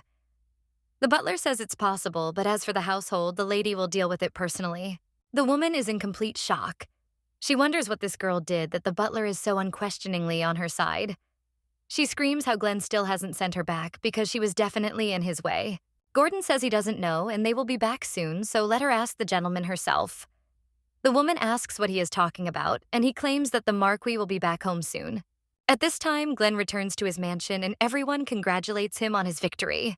His aunt also meets him and says what a relief it is that he has returned safely. The guy asks his aunt if she came out to meet him and claims that he returned. The woman just says with a smile on her face that this is incredible and a truly great achievement. She also says that the Marquise also came with him and how good it is that she is all right. The woman says she was very surprised to hear that she left the mansion and went to war. Because how could a girl go to such a dangerous place? She looks at the young lady and decides to listen to how she will justify herself. But the girl only innocently says that she simply missed the Marquise so much that she could not stand it any longer. The Marquise's aunt just thinks what nonsense this is, and the knights behind her say how romantic it is. Glenn is a little embarrassed, and the woman thinks, What kind of nasty girl is this? Because she decided to get out of the situation like this. Therefore, the aunt says that if the girl loves the Marquis so much, she should have thought about his situation. Because surely she didn't realize that her presence on the battlefield could only hinder him. The young lady only sadly replies that her aunt is right and she is so stupid. Well, suddenly someone addresses a woman. Auntie sees him and thinks that such a loyal man as Giscard will definitely say something useful, because he has accumulated discontent because of the fact that she came to the military camp, and in this case, he will say something caustic. But he only tells Mrs. Grace to watch her words because there are many eyes there, so let her be kind to the Marquise. The woman is completely shocked by such words, and the man continues and says that the Marquise put herself in danger out of concern for the master. And on the battlefield, she was responsible. So Lady Grace does not need to worry. The woman doesn't even know what to say. She understands that now it is not someone else, but Giscard himself who is protecting Balazit's daughter. The other knights say that this is true, and aren't they newlyweds? And another knight says that when the master met the lady, he regained his strength. The woman thinks that they are all out of their minds, and yet just recently everyone ignored her, because they considered her a spy of Balazit. Glenn turns to his aunt and says that although they are related, his wife is now the mistress of Winterfell, so his aunt should not forget the basic things. The woman understands that Glenn is going there too, and the guy claims that they are tired after a long journey, so they will go first. After that, the two of them leave, and Auntie realizes that Glenn is covering for Balazit's daughter, and he shamed her, and it is obvious that something is wrong there. The woman understands that if everything goes on like this, the girl will finally take over all the power. And when she seizes power and also gives birth to an heir, her position will weaken, and the aunt cannot allow this. The main character lies down on the bed. She thinks how tired she is, and they say that playing a woman in love is much harder than winning a war. But she thinks about it, and it seems to her that Glenn has softened towards her. And besides, the people of Winterfell have taken her side so quickly, she did not expect that. A voice from one of the servants can be heard from behind the door. The maid asks the mistress if she should heat some water for her bath, and the young lady tells her to do so, and then asks Rhys if she would like to come in for a minute, after which the girl hands the maid the jewelry. The girl asks the mistress what it is, and the main character says that the region of the Reina, located in the fortress of Belong, is known not only for the production of iron ore, but also glass. The young lady claims that she brought this thinking about the maids. She says to give the jewelry to Yuri and Aiden too. The maid asks how things can be so valuable to them, and Nadia claims that they are so valuable, because they are not jewelry, but simply glass products. The lady with brown hair says that when she first came to Winterfell, they helped her a lot, so the girl wants to pay them.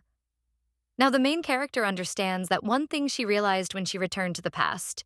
This is that it is not worth trying to look better for people who hate you anyway, and it is much better to spend this time caring for your people and your surroundings. The maid thanks the mistress, after which she and the other maids talk while heading to the bathroom. One of them says that it is the first time he meets such a mistress. She is so kind and caring. Another maid says that according to the butler, she copes with her duties very well. However, the maid is a little worried about something.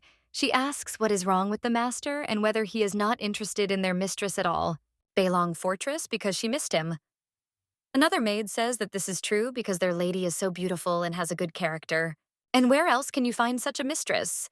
Another maid says that the young lady, although she does not show it, seems to be heavy on her soul because last time when he refused to spend the first wedding night with her, she cried so much. Then the girl with brown hair asks, "What about this idea?"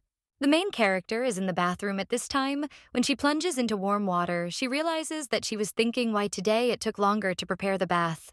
It turns out that they paid more attention because she was gone for a long time.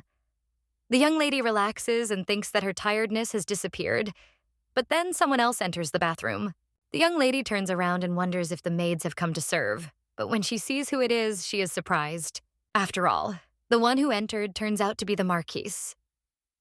The girl in shock asks Glenn if this is it. She thinks what else it is. The guy claims that he also doesn't know how this happened, but he was told to use this bathroom because his needs renovation. The young lady seems to understand what happened. She remembers how the maid told the mistress to trust her, but she just thought that the maid was simply taking a responsible approach to her work. The girl thinks that this is the first time she sees Glenn so embarrassed. She says that it seems that the servants are playing a joke on them. The girl asks him if he will come into the room and wait a little, because she will soon finish and leave, and the Marquis claims that he will make sure that the guilty are punished. The young lady says that they shouldn't do that because they did it out of bad intentions and were just thinking about her. Then the guy says he'll go and the main character turns around and sighs. The boy suddenly stops and wonders if he really looked so insensitive that they had to resort to this. And then he turns around and then sits in the bathtub next to his wife. The main character is completely shocked by this, and the guy is only a little embarrassed. The young lady asks if he has decided not to leave, but he only says that if he leaves now, rumors will start that he has rejected her again, and she will be in a difficult position. The young lady wonders if he is thinking about her now. Then she smiles and tells him to stay a little and come out. The main character thinks that there is nothing wrong with it, and he is so cute when he tries. The girl says that since this is how it turned out, maybe they can help each other wash like real spouses. The guy turns around a little embarrassed and says that it's not that he doesn't want it. And the main character only notices his scar and asks when it appeared, and then reaches out her hand. The Marquis tells her to wait, and the young lady apologizes and asks if she was too close. But he only becomes even more embarrassed and asks why she doesn't keep her distance at all in such a situation. The young lady says she was just worried because it seemed like the guy was in a lot of pain. The young man thinks it would have been better if he had just left. After all, he can't help but look at her, so Nadia suggests just talking. She says that so much has happened in that time, and the Marquis says that if you think about it, he never thanked her formally. But thanks to her, the lands of Winterfell became much richer, because these lands were always limited in resources and they did not have enough food and minerals. But now there is, and a powerful army at that. The guy says he is sincerely grateful to her. The main character just smiles and says that there is no reason. She understands that for the first time someone has recognized her, and this makes her feel so happy. She also thanks Glenn, and he asks why. Then the girl answers that it was because he married her. The guy is even more embarrassed by this. The next day, the two of them are eating at the table. The maids whisper. One of them says that they seem to have had a great time together yesterday, and the other says that they were in the bathroom until dawn. The main character is happy because she got enough sleep and took a bath, and now she is eating with a smile on her face. But for some reason, the Marquis could not fall asleep after eating. He gets up from the table and says that today is the day to inspect the territory. One of the maids tells the master that he and the mistress can go and inspect the grounds. Glenn just remains silent, and the girl adds that he hasn't been there for a long time, and besides, a huge market opened there today, and there is something to see. The young lady is a little puzzled by this. She thanks Risa for her concern, but claims that she also has to deal with the things she has been putting off today. The Marquis only extends his hand to her and offers to go together, after which they find themselves at the market. Nadia says she heard there were a lot of people there, but she didn't think there were that many. The boy says that the Rhine regions have joined Winterfell. But suddenly the young lady is pushed by one of the passing people, and others, seeing her, ask if this is not the lady. The second villager says that she just looks like her, because the lady would not wear such cheap clothes. The woman asks if he thinks so, and there is another person behind him. He looks at the main character with an empty and at the same time furious look. Glenn says that since there are many people there today, it can be dangerous, and it seems that even the guards have already gotten lost in the crowd. So he suggests going back home. And then again. But suddenly that same man runs towards them. He screams that this is the offspring of Balazit, and it's all because of her. But suddenly the Marquis stands in front of his wife to protect her, and then he immediately puts the guy on the ground, and with a cold look he asks who the hell he is. The boy lying on the ground tells the master that she is the daughter of Balazit, the worst enemy of the North, so he should not let himself be fooled. Because of her damn family, his brother died. The resident screams that they don't know how to fight properly and then puts their soldiers on the front lines. The main character is horrified by this. One of the residents asks what is going on. Two ladies whisper that it seems his brother died because of the Balazit family. One of them says that it is of course true that they have bad relations with the South. But is it the lady's fault after all? The girl sacrificed so much for Winterfell. But suddenly a woman from the crowd screams. She immediately falls to her knees and asks the gentleman for forgiveness. The woman says her son made a huge mistake. She claims he was always a sickly child and stayed at home. And after the death of his only brother, on whom he could rely, he still cannot come to his senses. So she asks the master to spare him. The woman claims that her first son, Henry Clark, died in the Kalia expedition, and it is not the lady's fault. She claims that she knows that for desecrating the honor of the lady, there is a severe punishment.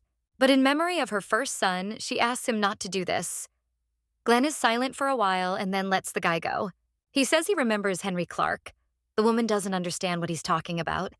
and the Marquis continues his speech. He claims that the boy was the one who fought bravely on the front lines for Winterfell. He also says that the young man died as a hero. Then that guy can't hold back his tears, and his mother too. At this time, the main character approaches the Marquis and says that everything is fine with her, so she asks me to make a problem out of it.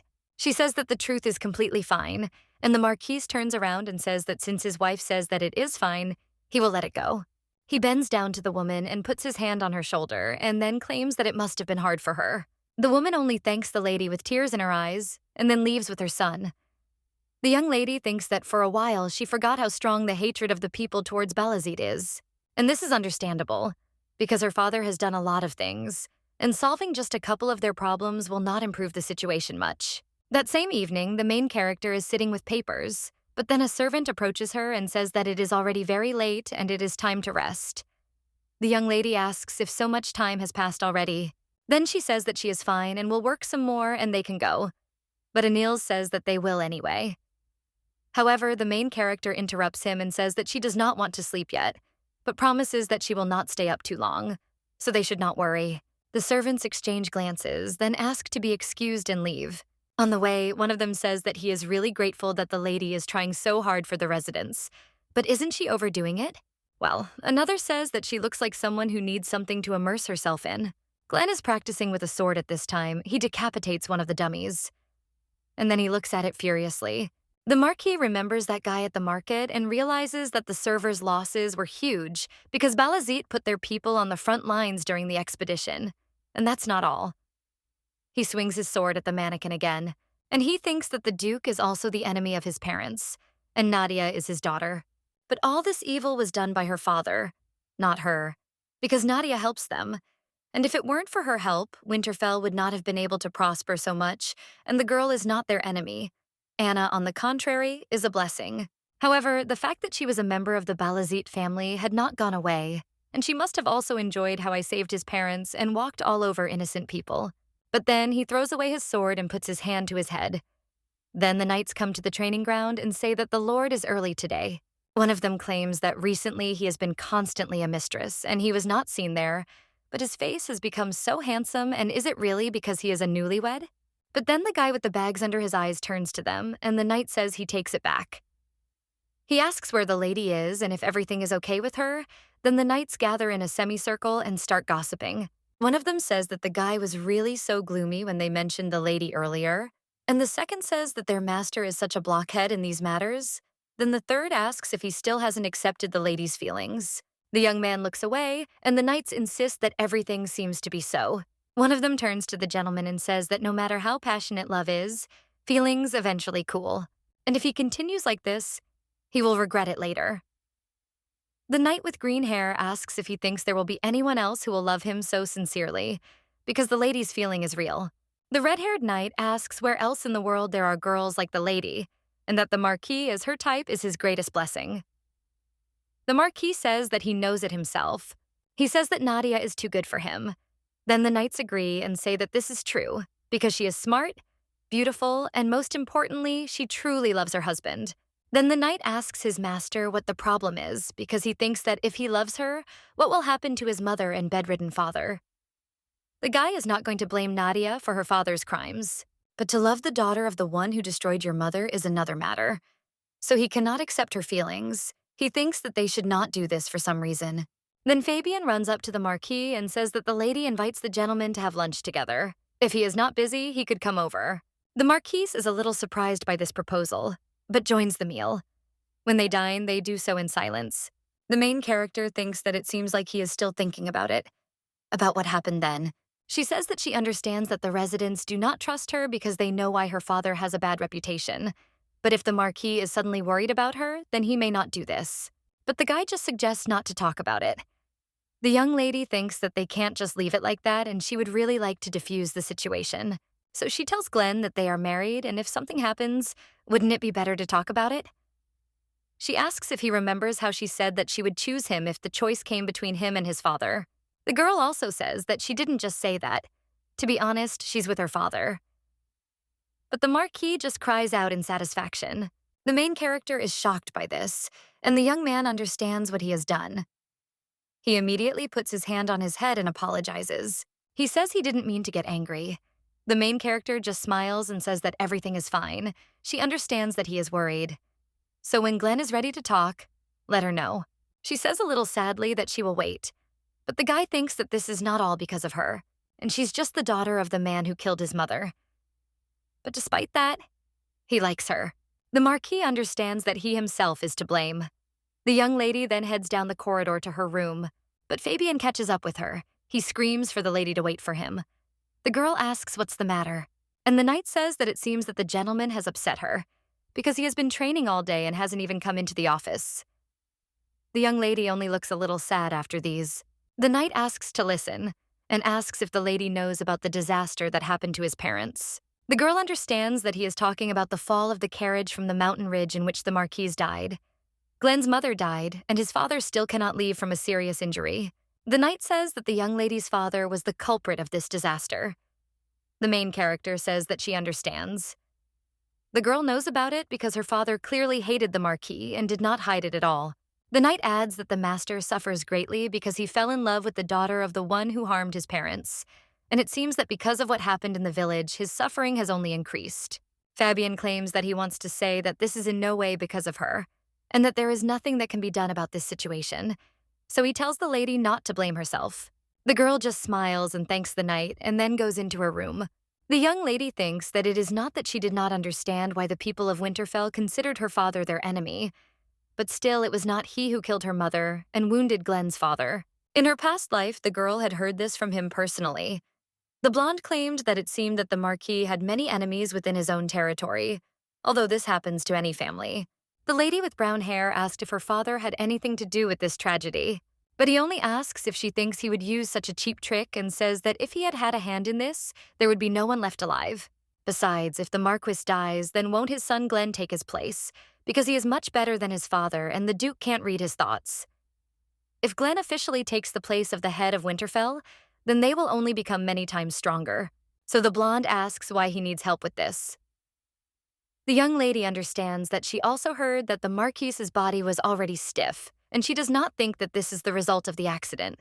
After all, the people in the south would not act without the father's decree, so they have nothing to do with it. And that means someone else is behind it, as the father said. And the traitor among his own could be the one who could easily penetrate the Marquis's bedroom and the one who was trusted unquestioningly. The main character understands that she must find the real criminal, because if a civil war begins in the future, she must gather all her strength and cannot turn a blind eye to the problems within the state. But she doesn't understand how, because despite everything she's done for them, she still can't convince the people.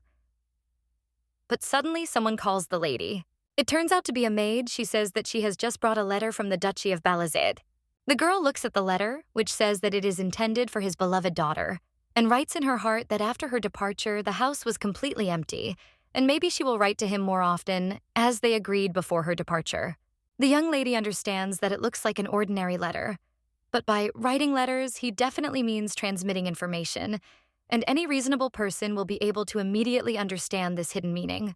The young lady thinks that if anyone sees this, they might think that she is in cahoots with her father, so she wonders how he could just send such a letter. After all, he must be giving her a warning so that she can send him information about Winterfell's weak point. The maid asks if the mistress wants to write an answer and prepare a paper for her, but the young lady says no and she wants to think about the answer. Nadia understands that she cannot leave everything as it is. At this time, the Marquise's aunt is surprised. She asks if Glenn really stopped going to that girl. One of the servants says that he has given her gifts and heard that the master has been busy with work lately and there is constant talk that their relationship has cooled.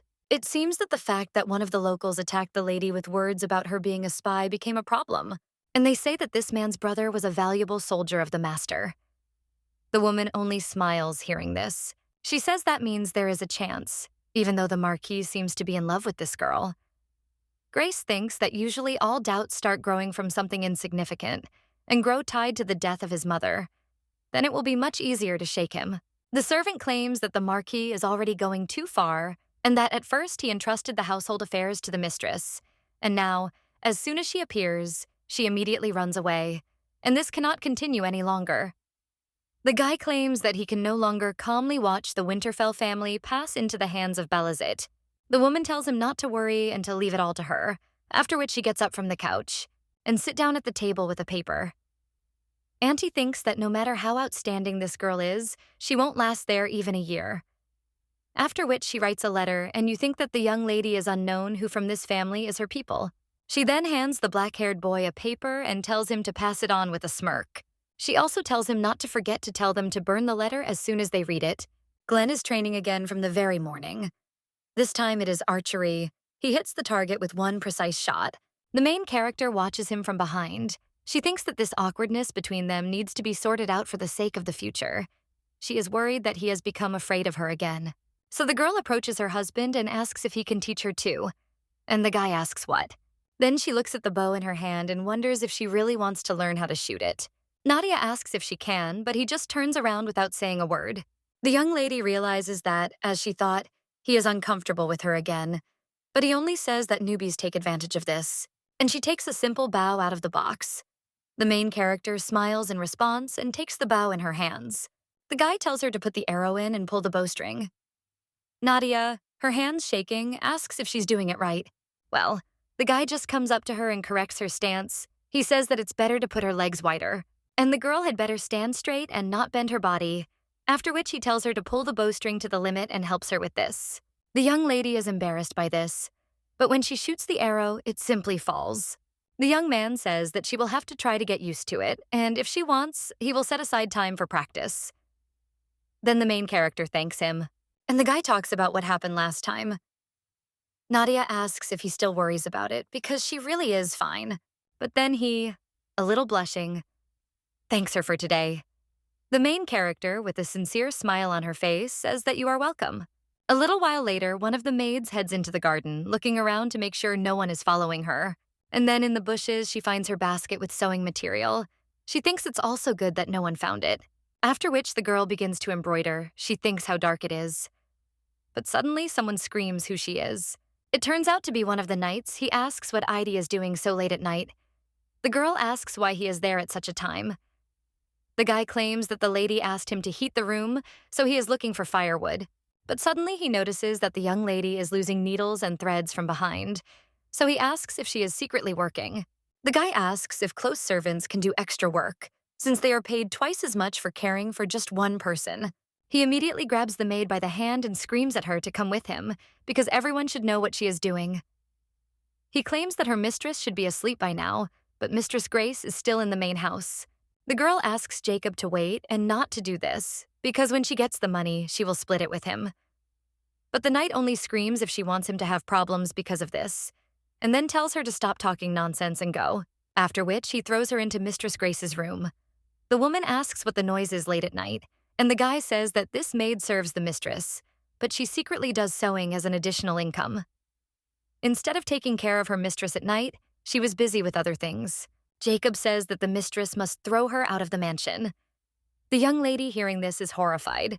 She says the lady that she did not betray her mistress and simply. But the woman only looks at her and asks what she is talking about. And the blonde continues and says that she needs money. Their salary is not enough for expensive medicine for a loved one. The woman just clicks her tongue and asks what kind of medicine is so expensive. And the girl says that together with it, it costs about 1 gold coin. Grace just leans over to the girl and asks if the Marquise could take care of her own out loud. And then he hands the girl a bag of money. She says that this should be enough to pay for the medicine. The next day, the young lady greets Mrs. Grace with a smile. The woman says that they have not seen the Marchioness for a long time. She also claims that it was only lunchtime and she was already at work. The young lady says that it is her personal business, and she writes a letter back to her father. The woman says that maybe she has disturbed her, but the main character says that not at all and it is not such an urgent matter, so she offers her aunt to sit down. Well, the girl thinks, what happened? Because that woman is not the kind of person who can come to her first. Grace just sits down and claims that she came today to apologize. The young lady does not understand why she decided to do this so suddenly, and the woman says that frankly she thought that the girl was a spy pursuing her own goal, but she took such selfless care of Winterfell, and she heard the knights talking and realized that she was wrong. Grace says that she is very sorry for not recognizing the young lady's sincerity and for being so rude, and then asks if the girl will accept her apology. The main character immediately replies that of course she will do it, and the woman is a little shocked because she did not expect such a reaction. Nadia just smiles and says how glad she is that she spoke about it. After all, for her, she is the same aunt as for Glenn, and henceforth she can feel comfortable. The woman says that she is very grateful to her for her mercy and asks if she has seen Glenn's father yet, because it seems that he does not have long left. So let the young lady go and say hello before he passes away. The young lady understands that when they first married the Marquis, there were always guards standing outside his father's room who did not allow anyone to enter. But then everyone considered her a spy and was afraid that she could harm him. And now the main character agrees and says that she will do so. The woman says that this is great, and she is worried that she has taken too much of the young lady's time. So she gets up from her seat and says that she will probably go. Then the main character asks her not to say that because the girl was glad of her visit. After which the young lady orders Adi to accompany the lady. The maid obeys, and after that the young lady is left alone. She immediately looks with a cold gaze. A little while later, the girl, standing at the window, thinks about the words of that woman, but she said to visit the Marquise, and there must be a reason for such a sudden attitude. The maid approaches the mistress and asks if she would like some more tea. The main character refuses, and the maid apologizes to the mistress and asks if she really will go to visit the Marquise. Nadia says not now, but she has to go. She claims she has been meaning to for a long time, but has not had the opportunity. The young lady thinks she should take the chance and find out who is trying to harm him. The maid tells her mistress that she knows it is none of her business, but the young lady should be careful. The girl claims that she is talking about Lady Grace and their relationship has changed so suddenly that she is very worried. The maid excitedly says that she is in no way slandering her and she knows how much the woman tries for the sake of her family, but the maid is only worried about Nadia. The main character smiles and says that she will be careful and then thanks Risa for her concern. But after that, when the young lady looks out the window, she notices something strange. She sees her maid and Grace there, the two of them talking, and the young lady wonders why they are there. Risa says that Adi is the lady's close maid, but the lady and Grace no longer run the house, so she wonders why these two should be together. The main character thinks that this is somehow strange and becomes wary. That same day, she decides to visit the head of Winterfell. The girl comes there with the butler and looks at the lying man, and Gordon claims that it is Isaac Winterfell. Nadia will think that the man's face has become sunken. The butler approaches the lying gentleman. He claims that the younger owner has married them and asks Togo to look and see for himself how beautiful the new marquise is. Gordon asks if the gentleman didn't say that he always dreamed of holding grandchildren. He claims that the new marchioness is beautiful and smart, and the union of these two wonderful people will give many beautiful children. The butler holds his hand and asks him to open his eyes, then turns to Nadia and tells her to bow to the honorable Marquise. The young lady thinks that Glenn must be every time he comes to him and every time she wonders how much pain he is in. The main character bows and greets Sir Isaac of Winterfell. She claims that her name is Nadia and she is the eldest daughter of the Duke of Balasith. She recently married and became a member of the Winterfell family.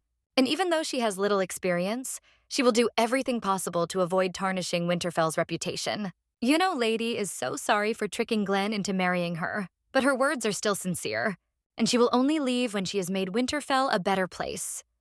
After that, they leave the room, and the butler locks it. The main character understands that the room is very well looked after, and even the windows are locked. Now the young lady sees that everyone is attentive there, and no one can just enter and leave. Therefore, the girl thinks that, as expected, one of her own is behind the death of the Marquis. But suddenly, Glenn comes up behind them and asks Nadia why she is there. The main character only replies that she has risen a little, but wanted to visit the Marquis because she is now a member of the House of Winterfell, and then she turns to her husband and asks if they can now go to the Marquis together. When the young lady saw him in such a state, it was obvious that he was very lonely. The guy heard this and only agreed. Then Nadia says goodbye to the young man and says that they will see each other again, and then wishes him a good visit to his father. But suddenly, the main character remembers something else and turns around, addressing Glenn. And then she goes up to the guy and asks if he will give her a minute after he visits his father. A little while later, the main character is sitting in bed with a stack of papers. Risa says that it's time for the mistress to go to bed. It's already midnight. The young lady asks if the time has flown by so quickly. The other maid only says that she has heard that other families do not stay so long, and that their mistress works the hardest. Heidi says that the Marquis is also good, and asks when he will admit that he has the most hardworking and kind, virtuous wife. The maid asks the young lady if she thinks it would be better to use a love potion, after which she approaches the mistress, and he asks if she knows the legend of the 1,000-year-old tree. The young lady says that she is hearing about it for the first time. The maid adds that there is a large tree growing near the northern gate of the castle, and it is 1,000 years old. They say it existed even before the castle was built. So the tree is magical and filled with spirits. She will answer in the spring only one day and only at night. There is a legend that if you pray to this tree for love, then you can make anyone fall in love with you. One of the maids cries out that it is true and the tree has brought more than one couple together. Others say that maybe their mistress will make a wish as a joke, and they will check if it comes true. Then the young lady says that this is just a legend, and it turns out that they just want to look at the tree. The maids say that they only heard that it is very beautiful and blooms only once, but if they go out at night, the ugly maid will scold them, so they ask the mistress to go with them. The young lady agrees and asks when it blooms, and the maids say that in 3 days and thank their mistress. The next morning, Risa is sleeping peacefully in her crib, but suddenly she wakes up from some sounds. It turns out to be 80.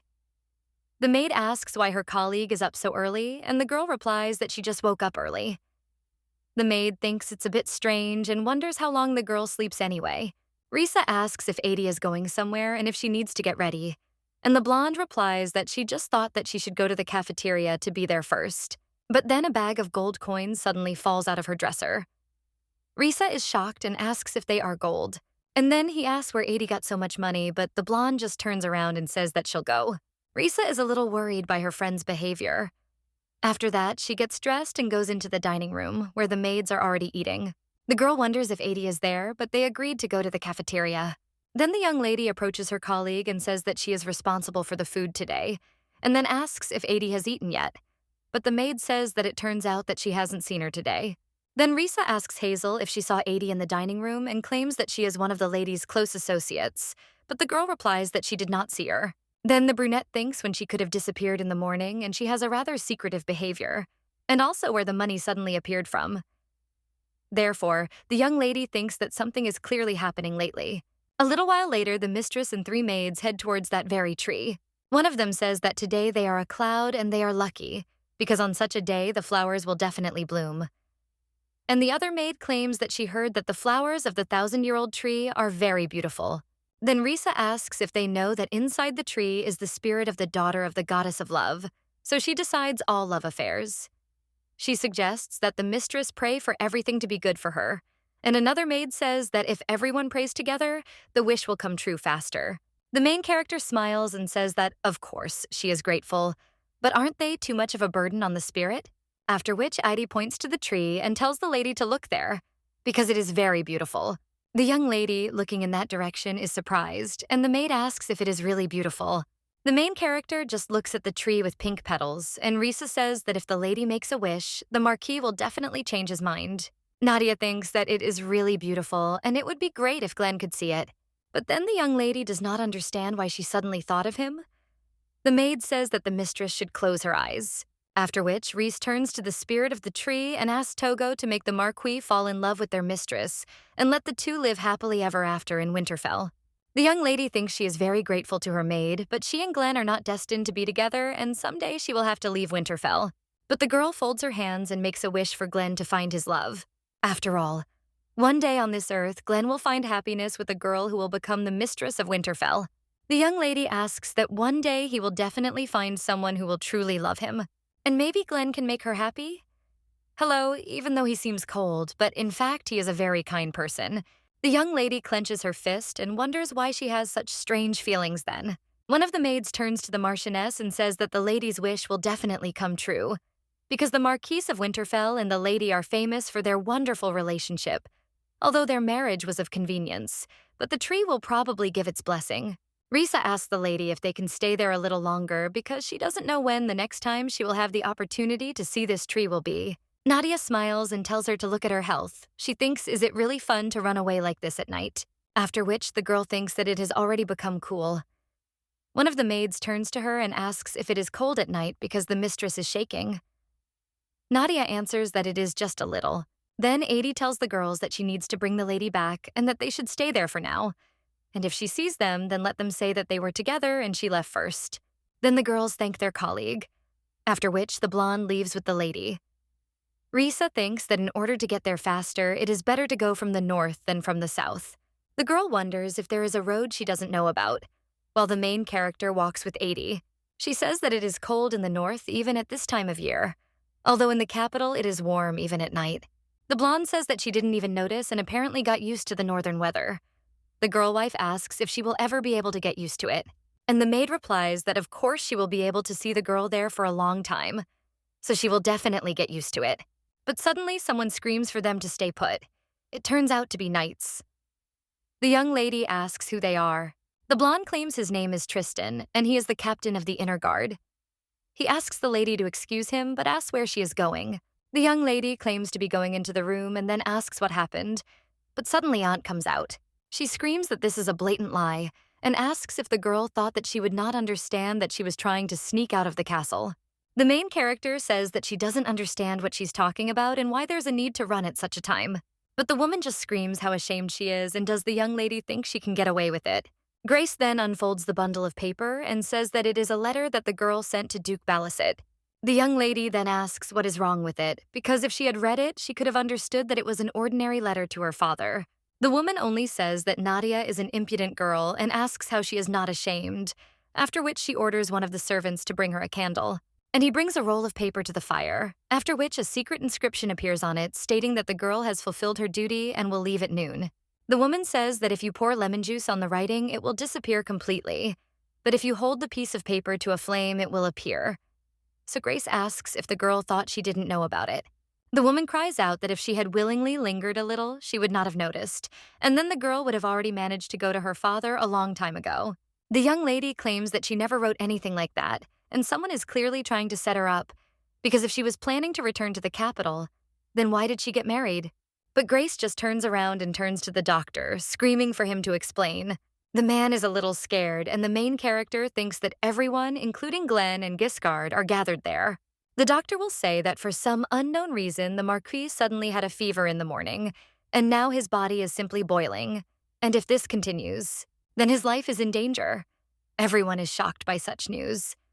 The main character asks if the woman wants to say that she tried to harm the Marquis, and Grace only claims that she herself knows about her sins, because after the girl came to Isaac, supposedly to visit, he became ill. She screams that this must not be the first time the girl has acted like this, and this letter is proof of that.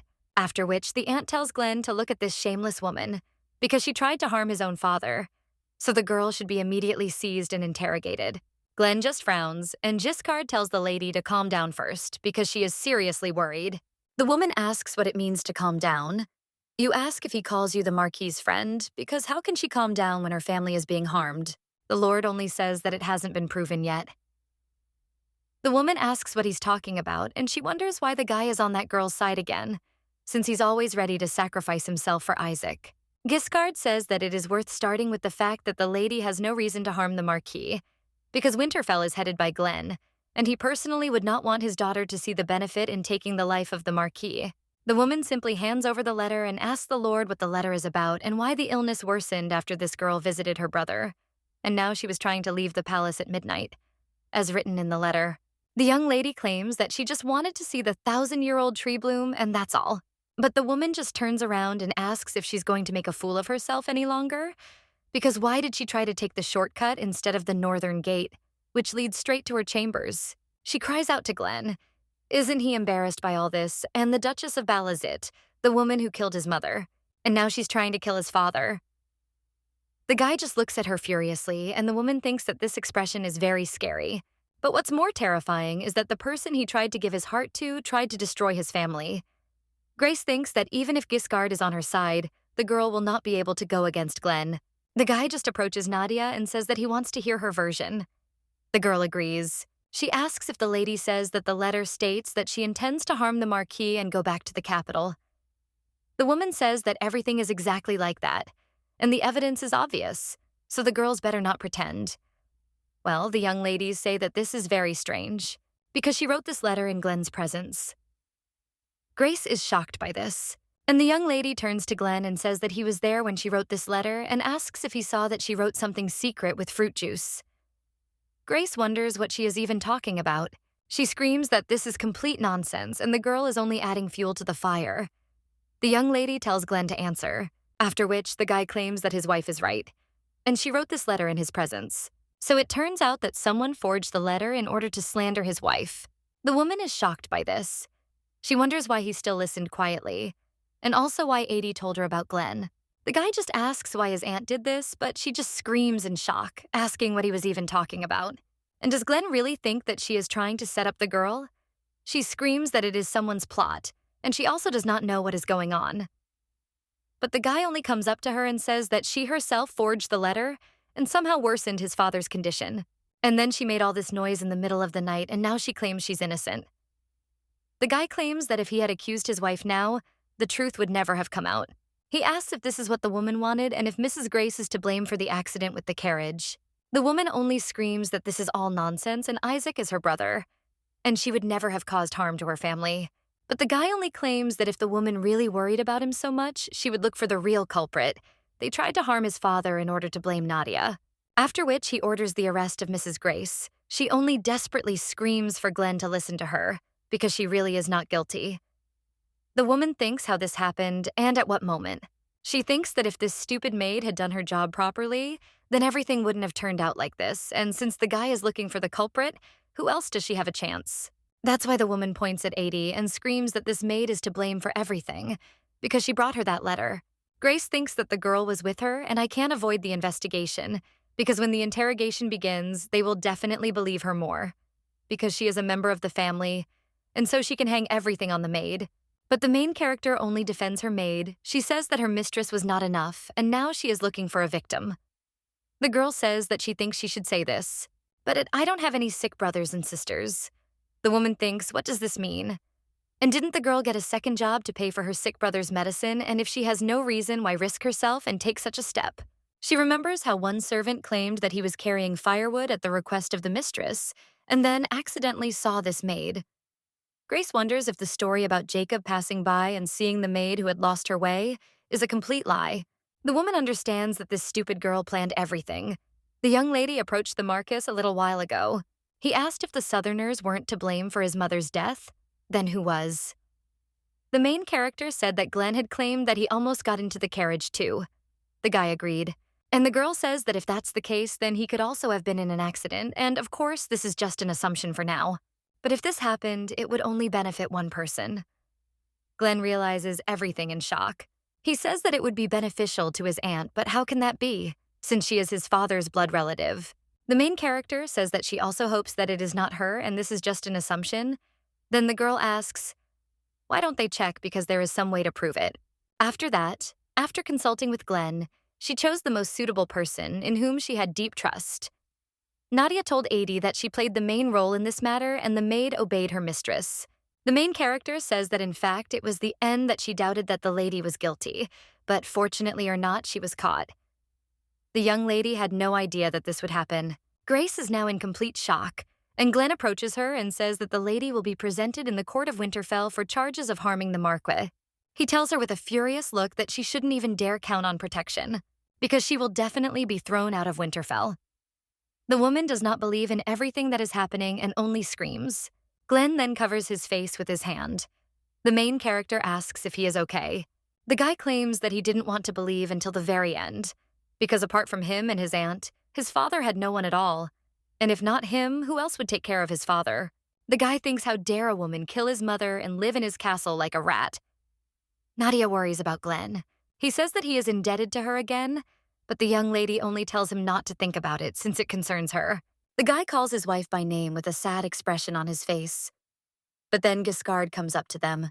He claims that he will take charge of the interrogation of the lady, and the Marquis can rest assured that they will conduct a thorough investigation so that no one can escape punishment. Glenn says that he trusts him, and the Lord then thanks the lady for her help and asks if she should be escorted. The Marquis says that it is a good idea, and then he extends his hand to his wife. The main character did not expect this at all, but she takes his hand and heads to her chambers. After they arrive at Nadia's room, the young lady thanks her husband for accompanying her, and then he says he will go. The girl understands that he may seem calm now, but inside he is still grieving. The young lady is already turning around, but then the Marquis grabs her hand and pulls her into his arms. Nadia is shocked by this. She blushes a little and asks Glenn what happened, and he just keeps hugging her. The guy thinks that today it became clear who was involved in his mother's death, and although he should be sad, he is completely fine. After all, it turned out that the girl is not the enemy's daughter, and his heart is calm.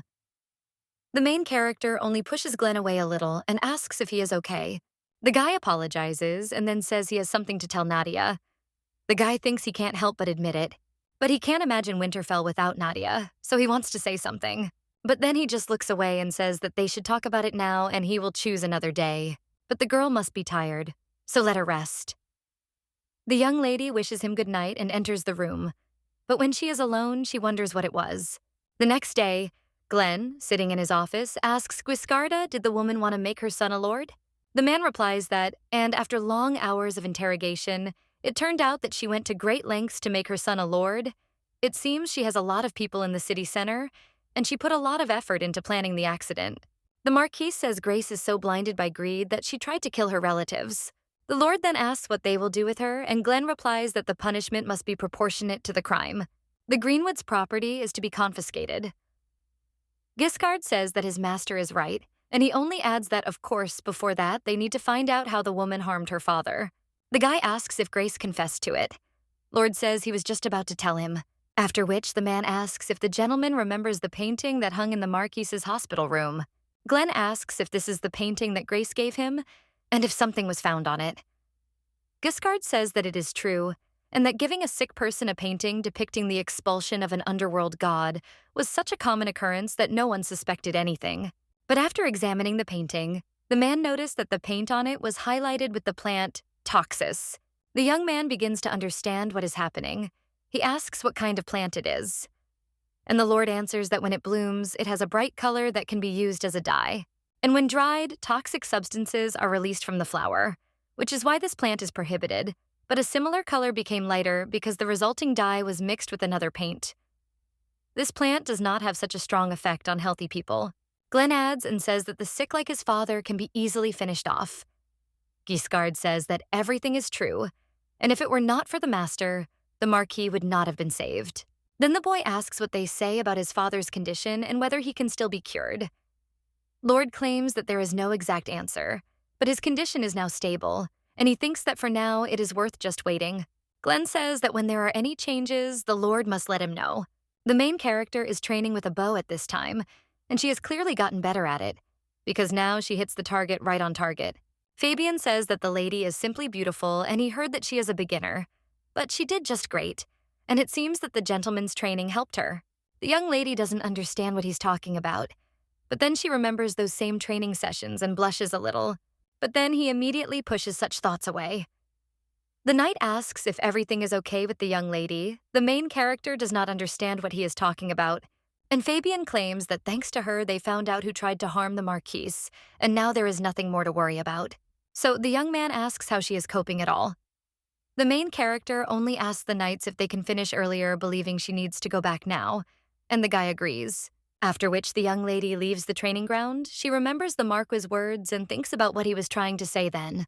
It may sound funny, but what if he wanted to confess his feelings to her, even though they are in a different relationship now? But the young lady wonders if she will be able to leave Winterfell then. At this time, someone reports that the team investigating the lair of the Dragon Rio is returning. The main character says that they finally returned and the atmosphere hasn't been very good lately, so it's good that they came.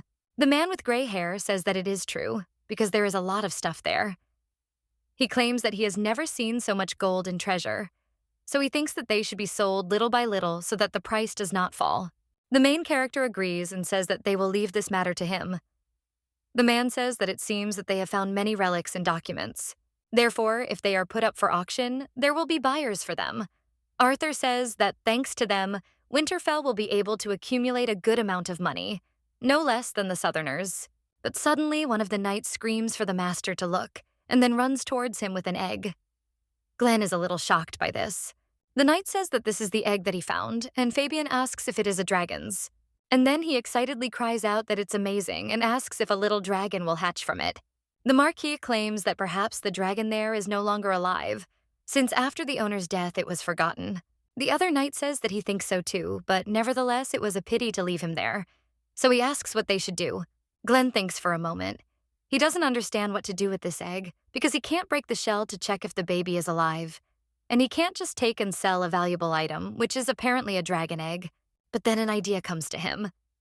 So the guy turns to the main character. He asks if he can trust her with this egg because the girl found Rio, so it is on her. The young lady asks if this is true and if I can trust her with such a valuable thing. The Marquis says that of course the chances of it hatching are extremely low considering how much time has passed since the dragon's death, but it will be a unique decoration. The young lady accepts the egg and thanks her husband. After this, the dragon egg is placed in the office, and the maids immediately look at it with interest. One of them claims that she would never have thought that she would see something like this in real life. And Risa says that if the baby really hatches, then they will have to raise the little dragon. The blonde says how cute he will be. And another maid asks if it will be possible to tame him, because then the mistress will become a dragon rider or a tamer. The main character approaches them and says that they shouldn't wait for this because a lot of time has passed since the death of the adult dragon. And even if it was a real dragon egg, it would not have survived until now. One of the maids says that again the mistress still hopes for hatching, because they see that the young lady would also like this. The main character just smiles. She thinks that this is the first gift that Glenn gave her, so she will take care of it. Suddenly, Gordon knocks on the door. The Marquis turns around and asks what happened, and the butler says that a message has just arrived from the capital. He claims that Lord Li Ji-ho killed the poisonous dragon Gadabiru in the south of the country. Glenn asks what he is talking about. The main character understands that it seems that Gordon is talking about something that happened in the past. Although Li Ji-ho gained some fame for his expedition to Calais, his true glory came only after he slew the poisonous dragon Gadabiru. In addition, he became a hero of the war with demons, but the main character wonders what will happen in the future. The butler adds that the capital is now buzzing with news, because if in the north there is a war hero, the Marquis. In the south is the dragon hunter Lord Li Ji-ho, and Gordon fears that this will lead to the strengthening of the south's influence.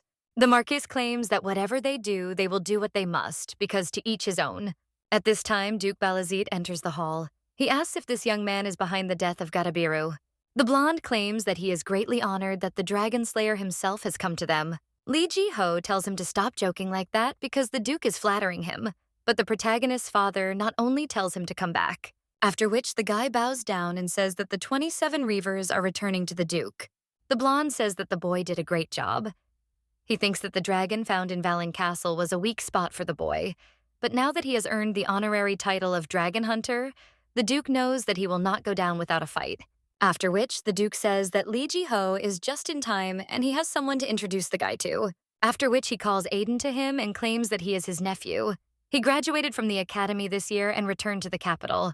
Aiden says that it is very nice to meet you, and then claims that Lord Ji-ho's fame has reached the distant academies. The brunette says his name is Li Ji-ho. He claims that he is not that great, and is simply enjoying the Duke's patronage. Li Ji-ho thinks that this nephew, who, according to the Duke of Balazit, who only has a daughter, will inherit the title. The guy understands that if he is the next Duke, then it would be worth finding a common language with him. The nephew says that the guy looks exactly as they say about him, and it is not surprising that the Duke was thinking about marrying him to his cousin Nadia. The Lord just smiles tensely and thanks them for such words. Then the Duke comes up to them and says that it's enough chatter, because he should go already. The bloggers claim that they have prepared the best booze in the South to treat him, after which he approaches the Lord and says that, of course, they will reward him not only with drinks. He asks if the guy has anything he would like to ask for. After all, today they are celebrating his achievements, so he can ask for whatever he wants. He can also petition the king to be knighted. The heart says that such an opportunity does not come often and will give him time to think about it, because the night will be long anyway, after which he leaves and tells Aiden to join in. The brunette is left alone. He thinks that he has already been deprived of what he wants. At this time, the main character sits and watches the dragon's egg. She thinks that the egg's color has changed somehow, and maybe it depends on her mood. At that moment, the Marquis enters the room. The young lady asks if he has arrived, and the guy claims that he did not want to disturb, but the girl replies that everything is fine. Nadia recalls the events of that day and thinks that the relationship between them is somehow awkward because this is the first time they were alone after that day. The guy claims that he wanted to say something last time and is trying to say it now, but screams are immediately heard. After he opens the door, he asks what happened, and the maid, breathing heavily, reports that the senior gentleman has woken up. Afterwards, they all go to Glenn's father. The eldest gentleman asks if his son managed to marry Balazit's daughter while he was unconscious. Father asks if Glenn is saying that she foresaw the Black Doom, bought and sold medicine, devised a plan to take over Belong Castle, found the location of the Rio Dragon, created new forms of armor, developed new farming methods, and uncovered Grace's plot. The boy claims that everything is correct. Then the older gentleman asks if the boy is saying that the young lady did all this out of love for him. Glenn says yes, but his father claims that no matter how quickly the situation changes, it still won't be able to change their financial situation. Gordon says it was love at first sight, and the gentleman is indeed very handsome. His father claims he looks like his mother, but there is no point in dwelling on that. Glenn sighs and says that in general he wanted to say that Nadia is not a Balazite spy, and she is an ally of Winterfell, so there is no need to fear her. Isaac only asks if Glenn warns him in advance not to treat her badly, but the guy claims that this is not entirely true, after which he silently looks at his wife. The young man thinks that his father is partly right, but he did not want to hurt Nadia's feelings, so he continued to justify. The elder gentleman just laughs. He says that if the girl were a spy, Glenn would quickly figure her out. Isaac says that his son used to be a bore, but now he has suddenly become a caring husband, and it is true what they say about children being born upside down. The man says that he thinks his son is very passionate. The main character agrees and, a little embarrassed, tells her father that the guy is always there. The man smiles, and the butler tells the Marquis that they thought he might be interested to know how the finances at Winterfell have changed over the years. So they prepared a book for this purpose. Gordon asks if the gentleman will look at it, and the man replies that he wanted to know about it, and the butler is a fine fellow. Isaac leafs through the book and thinks that no matter how much Glenn says that the finances are fine, it is not enough to calm him down, because there were expeditions on this barren land, and quite unsuccessful ones. But then the man looks at the book in shock, after which he turns to the butler and asks if these are really their finances. He claims that there seems to be something wrong there, because although the new lady has done a lot, there is something too much there. Gordon says he knows it's hard to believe, since he had a hard time doing it himself. But now their Winterfell can only rival the South in wealth. The older gentleman is shocked by this. He turns to the young lady and thanks her, because the girl did a good job. Isaac says he was always worried about the financial issue, but now he is calm. The main character asks what her father is talking about, because it is not only her merit, because they all did it together. And of course it all worked out because Glenn trusted her. Dad says they're doing so well that they don't have to worry about dying. All that's left is to wait for the heir. The main character asks, a little puzzled, what he's talking about. And the man says that of course by law their family should have a successor, and they both look healthy, so he doesn't think it's worth worrying about. Then there is an awkward silence. The first to break it is the father. Isaac asks if he is wrong, and then he asks why they are silent. The main character wants to tell him something, but then thinks that it is better for her to remain silent. After all, no matter how close the girl was to Glenn, in the end it would be she who would leave Winterfell. And if later there was a woman he truly loved. But then the young lady turns to her father and then says that the Marquis said he does not intend to approach her. Isaac is shocked, and Glenn looks at his wife in shock. He remembers how he told her that he would never see a loved one in Balazit's daughter. The guy curses it and thinks that even though this situation was a misunderstanding, it cannot be denied that he offended Nadia. But the guy thinks that he apologized. Then the father turns to Glenn and asks what the girl is talking about and whether he really told her that. The main character tells her father that it is not Glenn's fault, because it was she who fell in love with the Marquis and forced him to marry her, and you can't force a person to love someone he can't. However, the girl thinks that it is obvious that the Marquis would like to see an heir, because this is the most important thing in a noble family. There is only one way to avoid divorce and keep the family name intact. Then the main character asks, how about the Marquis taking a concubine? But the guy is clearly not thrilled with such a proposal. The father asks why Glenn needs another woman if she is there, because the girl herself would not want to raise someone else's heir. The main character says that, unfortunately, if the Marquise wants this, she will not resist.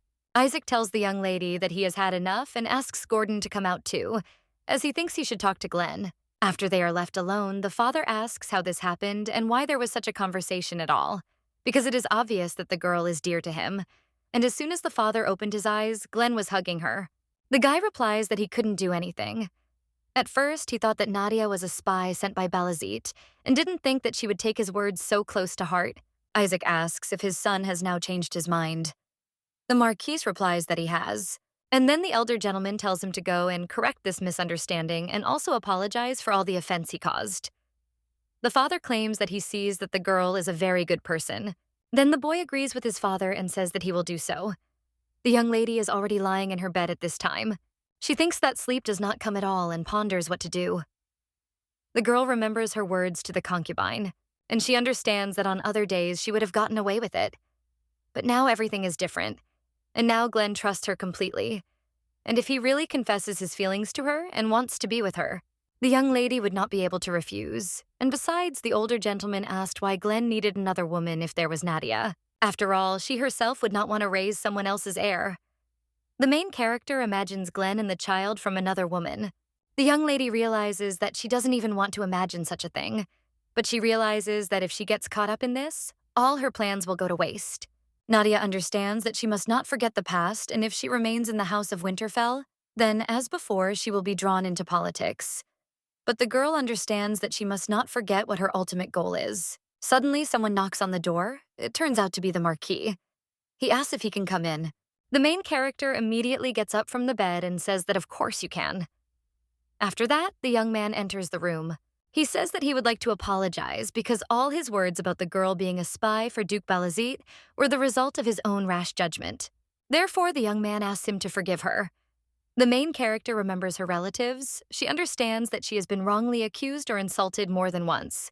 But no one apologized, and the guy is completely different. So the main character says that everything is fine. And the guy just approaches her and says what he said last time, after which he approaches the young lady and puts his hand on her cheek. The main character closes her eyes from this. The young man leans towards her and their lips almost touch in a kiss. But then the main character pushes him away and tells him to wait. The guy is a little shocked by this, and the young lady thinks that she promised, and it is not right. So Nadia decides that she must admit that she married the guy only to escape from her father's clutches. The young man asks if everything is okay, but the main character only looks at him seriously. She claims that she also has something to say. Nadia understands that if the guy gets angry and says that he will divorce her right now, then nothing can be done. The young lady needs to admit that the girl married him by deception and end it. Glenn asks what she wants to say. The main character thinks that if she explains how desperate she was, then will he be able to understand her? Then the young lady asks if Glenn will listen to her. And after that, the two of them go out into the garden. The guy claims that a lot of things are in bloom there. The young lady agrees with him and says that it is already summer in the north, so it has become warmer. The Marquis looks at his wife and wonders if he was too hasty, because he must admit that he doesn't know how to kiss either. But then he turns around, a little embarrassed. The main character says that it seems like they just got married recently, and several months have already passed. The guy says that if you think about it, this is their first walk after the wedding, and he himself thinks that he was too indifferent to his wife because the girl went all the way to the north to find him. And now, when he tried to kiss her, Nadia pushed him away. Now the guy is thinking how pathetic he is, and the main character turns to him. The girl asks if Glenn trusts her. He claims that there was a misunderstanding before, but now he of course trusts her. The guy thinks, why such questions? And the young lady sadly says that she actually has something to confess and asks if Glenn can. You listen to her promising not to get angry. The guy is a little shocked at first, but then he gets down on one knee and says he swears that the girl won't tell. He promises to believe her. The main character remembers all the moments they spent together. She thinks that if she tells the truth, Glenn will be disappointed in her. Although the young lady's feelings were not sincere, she truly enjoyed spending time with him. Nadia thinks that she has such a strange feeling and wonders why her heart is pounding so much. But then tears start to flow from her eyes and the girl does not understand what it is. The Marquis approaches her. He wipes away her tears and says that the girl wants to say that she did not marry him out of love. The young lady is just wondering how he found out, but the guy now understands what's going on. He says he has no doubt of her loyalty to Winterfell after what she did. The Marquis says that thanks to the girl, Winterfell is only blossoming, and he too. The guy claims that a lot has changed, but the more he thinks about it, the harder it is for him to believe that such a wise woman could fall in love with him. A stranger. But even if it was all a lie, Nadia is very important to him now. So the guy asks what truth she wants to tell. Then the young lady says that she actually hates her family and tells the whole story.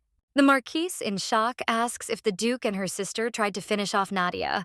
The main character says that there is, after all, and he wanted to use her as a pawn and then get rid of her.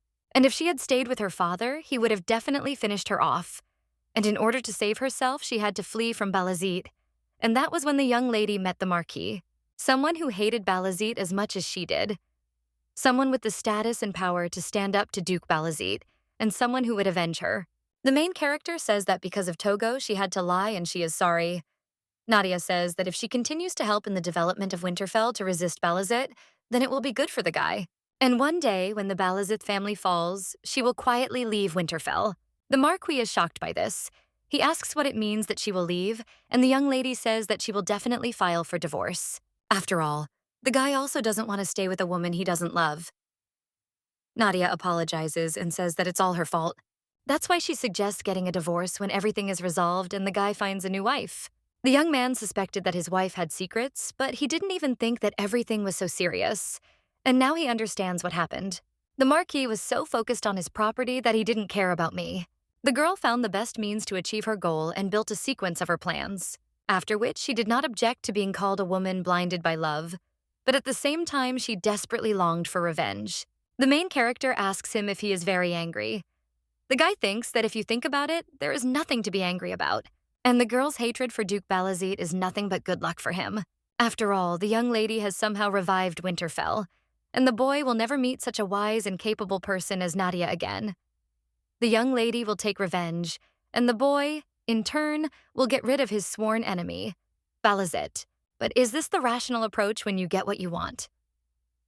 The young man thinks that this is of course so. But for some reason, the guy feels like his heart is cold. The main character just looks at him and asks if this surprised him very much, and if the Marquis is disappointed. But he replies that it is not like that at all. And he himself tries to think rationally, because he was simply embarrassed that the girl kept saying that she was in love with him. But what if she had not started helping Winterfell? But now the young lady is probably faced with even more difficult tasks than before. So it is worth putting aside your emotions and thinking only about the interests of her part of her family. Glenn sighs heavily and says that you are certainly disappointed, but to think that there is nothing to be angry about. After all, Winterfell only thrives thanks to Nadia, and he wants to destroy House Balazite one way or another. And the girl had no other choice, so he won't blame her for lying about her feelings for him. The young lady says she didn't think he could understand her, and thanks, Glenn. The guy says that now they can say that they have a profitable partnership and there is no longer a need to lie that she loves him. Then the main character smiles and says yes, but she thinks that, as the guy said, they now have a profitable partnership, so she shouldn't worry for no reason. But that same evening, the Marquis practices archery, and the guy thinks since when he can't take his eyes off a girl even when she's just smiling. He was surprised to hear that he was to have an heir from another woman. Now he puts his hand on his head, but then a knight runs up to him and shouts that the gentleman has red liquid. The guy looks at his hands and realizes that he pulled the corners too hard. And then he turns around and says that everything is fine, so the knight shouldn't worry. The Marquis thinks he was going to tell the girl to stay with him. He remembers the young lady talking about divorce and how it was all her fault. Fabian worries about his master, and the young man just puts his hand on his head and says that now everything is clear. After all, it is not Nadia who is in love with him, but he with her. The knight understands that the master is behaving strangely and wonders if something happened between him and the mistress. But Risa also says that the lady has had neither appetite nor energy lately. But suddenly one of the maids runs up to the Marquis, after which she says that the Marquis told him to come to the mistress's chambers. The guy is a little shocked by this, but agrees. The main character is sitting on her bed. She remembers the maid saying that the master would be there tonight, and the Marquis insisted that they have an heir. Suddenly, someone knocks on the door and says he is coming. It turns out to be Glenn. The main character asks if the Marquis sent him and then tells him not to worry because she understands. The girl turns around and tells the guy to sleep on her bed and she will lie down on the couch. But the Marquis grabs her hand and then claims that they are out of need and he will sleep on the sofa. The young lady says she can't allow that and then asks if they can sleep on the same bed. The girl says that the bed seems big and thinks that they will be comfortable, but the young man is a little embarrassed by this. After which they both lie down on the bed, but a little far from each other. The Marquis is a little shy. He thinks about how he can calm down because the girl has nothing against it and he shouldn't be selfish. After which he turns to the main character and says that it must be hard for her. The young lady just remains silent with a sad expression on her face. Then the guy looks at her and thinks that he should say something.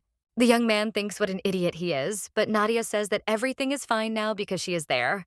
And Winterfell is the most inaccessible place for her father, especially if something happens. Then Glenn will help her? Then the guy immediately jumps out of bed, and then he claims that he will definitely protect her. The young lady wonders what this means, and the guy claims that they are partners in any case, with a common goal. And while they are together, nothing should harm her, so the guy will protect her. The main character understands that she said that she doesn't love him and it's all a pretense, and the guy says that he will protect her, but even her blood relatives and people she trusted turned away and betrayed her. Nadia wonders why he says that, and at this time the guy approaches the main character and hangs over her. He thinks that if the girl doesn't mind, then would it be greedy to ask her to stay? But at that very moment, a pillow blocks his way. The girl shyly asks if he minds if she just sits like this. The young lady thinks that it is impossible to use such a good man and be near him. After all, the guy will definitely meet a worthy girl, more worthy than her. The main character asks Glenn to forgive her, because if the girl's plan succeeds, then she wants to leave Winterfell, and in her thoughts, Nadia adds that it is for him. The guy is a little shocked by this, and then he smiles sadly, says that he understands and heard the young lady, and then takes her hand with his. And kissing her, he affirms that no matter what happens, he will try to help her. The next day, the maid goes for a walk with the mistress. The main character says that there is warm weather in the north too and asks if maybe in such weather all the flowers will bloom. But when the girl turns around, she does not see her maids, but only hears their cries about something sweet. When the young lady turns around, she sees the Marquis there. The maids say that the gentleman looks so brave. They say that it is hot outside, and why is he dressed so warmly? The main character sighs. Now she understands why the maids wanted to take a walk so much, but the girls tell their mistress that their Marquis is beautiful. Risa asks if it's a little strange that his lordship won the annual fencing tournament with the best swordsman of the empire, and he even won the imperial archery tournament, so there is no other knight like him on the entire continent. Nadia thinks how cool this is, and that it explains the possibility of love at first sight. She thanks the guy for being so good. One of the maids says that she heard that Mr. Lee Ji-ho is very popular in the South lately, but he still can't beat their Marquis, because Mr. Ji-ho only wields a sword, while theirs is a master of both a sword and a bow. Risa says that's not all, and he is known for his wits on the battlefield, and he is taller. But then the young man comes up to them from behind and agrees. They say that he really is taller. The maids are very scared by this, and the guy, smiling, adds that his shoulders are also broader. The main character laughs and asks what he is talking about, but the young man only looks at her and remembers how the girl said that she wanted to leave Winterfell. He thinks he said he heard Nadia, but he didn't say he would follow her words. The guy regrets everything he said to her, and it drives him crazy, because he's tired of her after her family betrayed her. Now he turns to the main character and says that if she has time, would she like to continue her archery training? He thinks that he is not going to let the young lady go, or even if he does not have the opportunity to turn back time, he will create a new opportunity to convince Nadia, after which they go into the forest on horseback. The young lady is a little surprised and asks her husband why they are there. The girl thought he wanted to practice archery and does not understand why they are there, but the guy says that the fastest way to improve skills is practice. The main character is shocked, saying that she can barely draw the bow and is not even sure that she will hit the target. But the young man tells her not to worry because he will keep a close eye on everything. The main character then asks where all the other knights are. She finds it strange because they came to such a remote place, so they need security. The Marquis, blushing a little, replies that the other knights have not yet finished their training, which is why he did not take them. But he understands that this was a lie. After all, a few hours ago, one of the knights asked if the master wanted to know how to change the lady's mind, and the other cried out whether this really meant that Nadia's feelings for him had cooled. But this was expected, so they repeatedly told the gentleman that he had to stop avoiding her feelings. The guy angrily replies that that's not the point. He thinks that he can't reveal Nadia's secret to them, so all he can do is keep quiet. Ward cries out for the master not to worry and to trust them because they, the northern guys, always keep their word. The knight with green hair says that the guys from the south don't know anything and call the northerners incompetent in love, but they are very wrong. And your knight says that recently the average aristocrat has been popular with unreliable men like the northerners. They are already starting something like a lecture. The red-haired ward tells the master that now the Knight of Winterfell will conduct a special lesson for him. And to begin with, the Marquis should suggest that his wife practice archery in the forest without their presence. So now the guy is talking to his wife and saying that if something happens, he will protect her. So the girl shouldn't worry about security. After which the young man suggests starting training for a real fight. This was the second step in the knight's plan, namely to seem cool to the young lady. After which, Glenn pulls the bowstring and says that there is game roaming nearby. The main character is a little shocked by this. She wonders why so suddenly. And at this time, a monster crawls out of the bushes. The knights had sent it in advance, and the Marquis finished it off with one blow. The young lady approaches Glenn and says that she heard that the boy is the most outstanding archer in the entire empire. But this really amazes her. The Marquis just clears his throat sheepishly and asks if she would like to try stringing a bow. The main character says what she wants, but she must have left her bow on the horse. Then the young man hands her the bow from his hands. He claims that he made it especially for Nadia, but he himself understands that this was the third step in the knight's plan, namely to prepare a special gift. Nadia thanks her husband and asks when he managed to do this, but she herself realizes that he is acting a bit strange today. The main character looks at him, but hears some noise behind the stone, and when she looks a little closer, she sees a piece of red hair there. Now the young lady begins to understand what is happening. She assumes that the fact that they were left alone there and the game suddenly appeared was planned with the help of the knights. The two are sitting behind the rocks, and one of them says that it seems that Milady liked the gift and everything is going according to plan.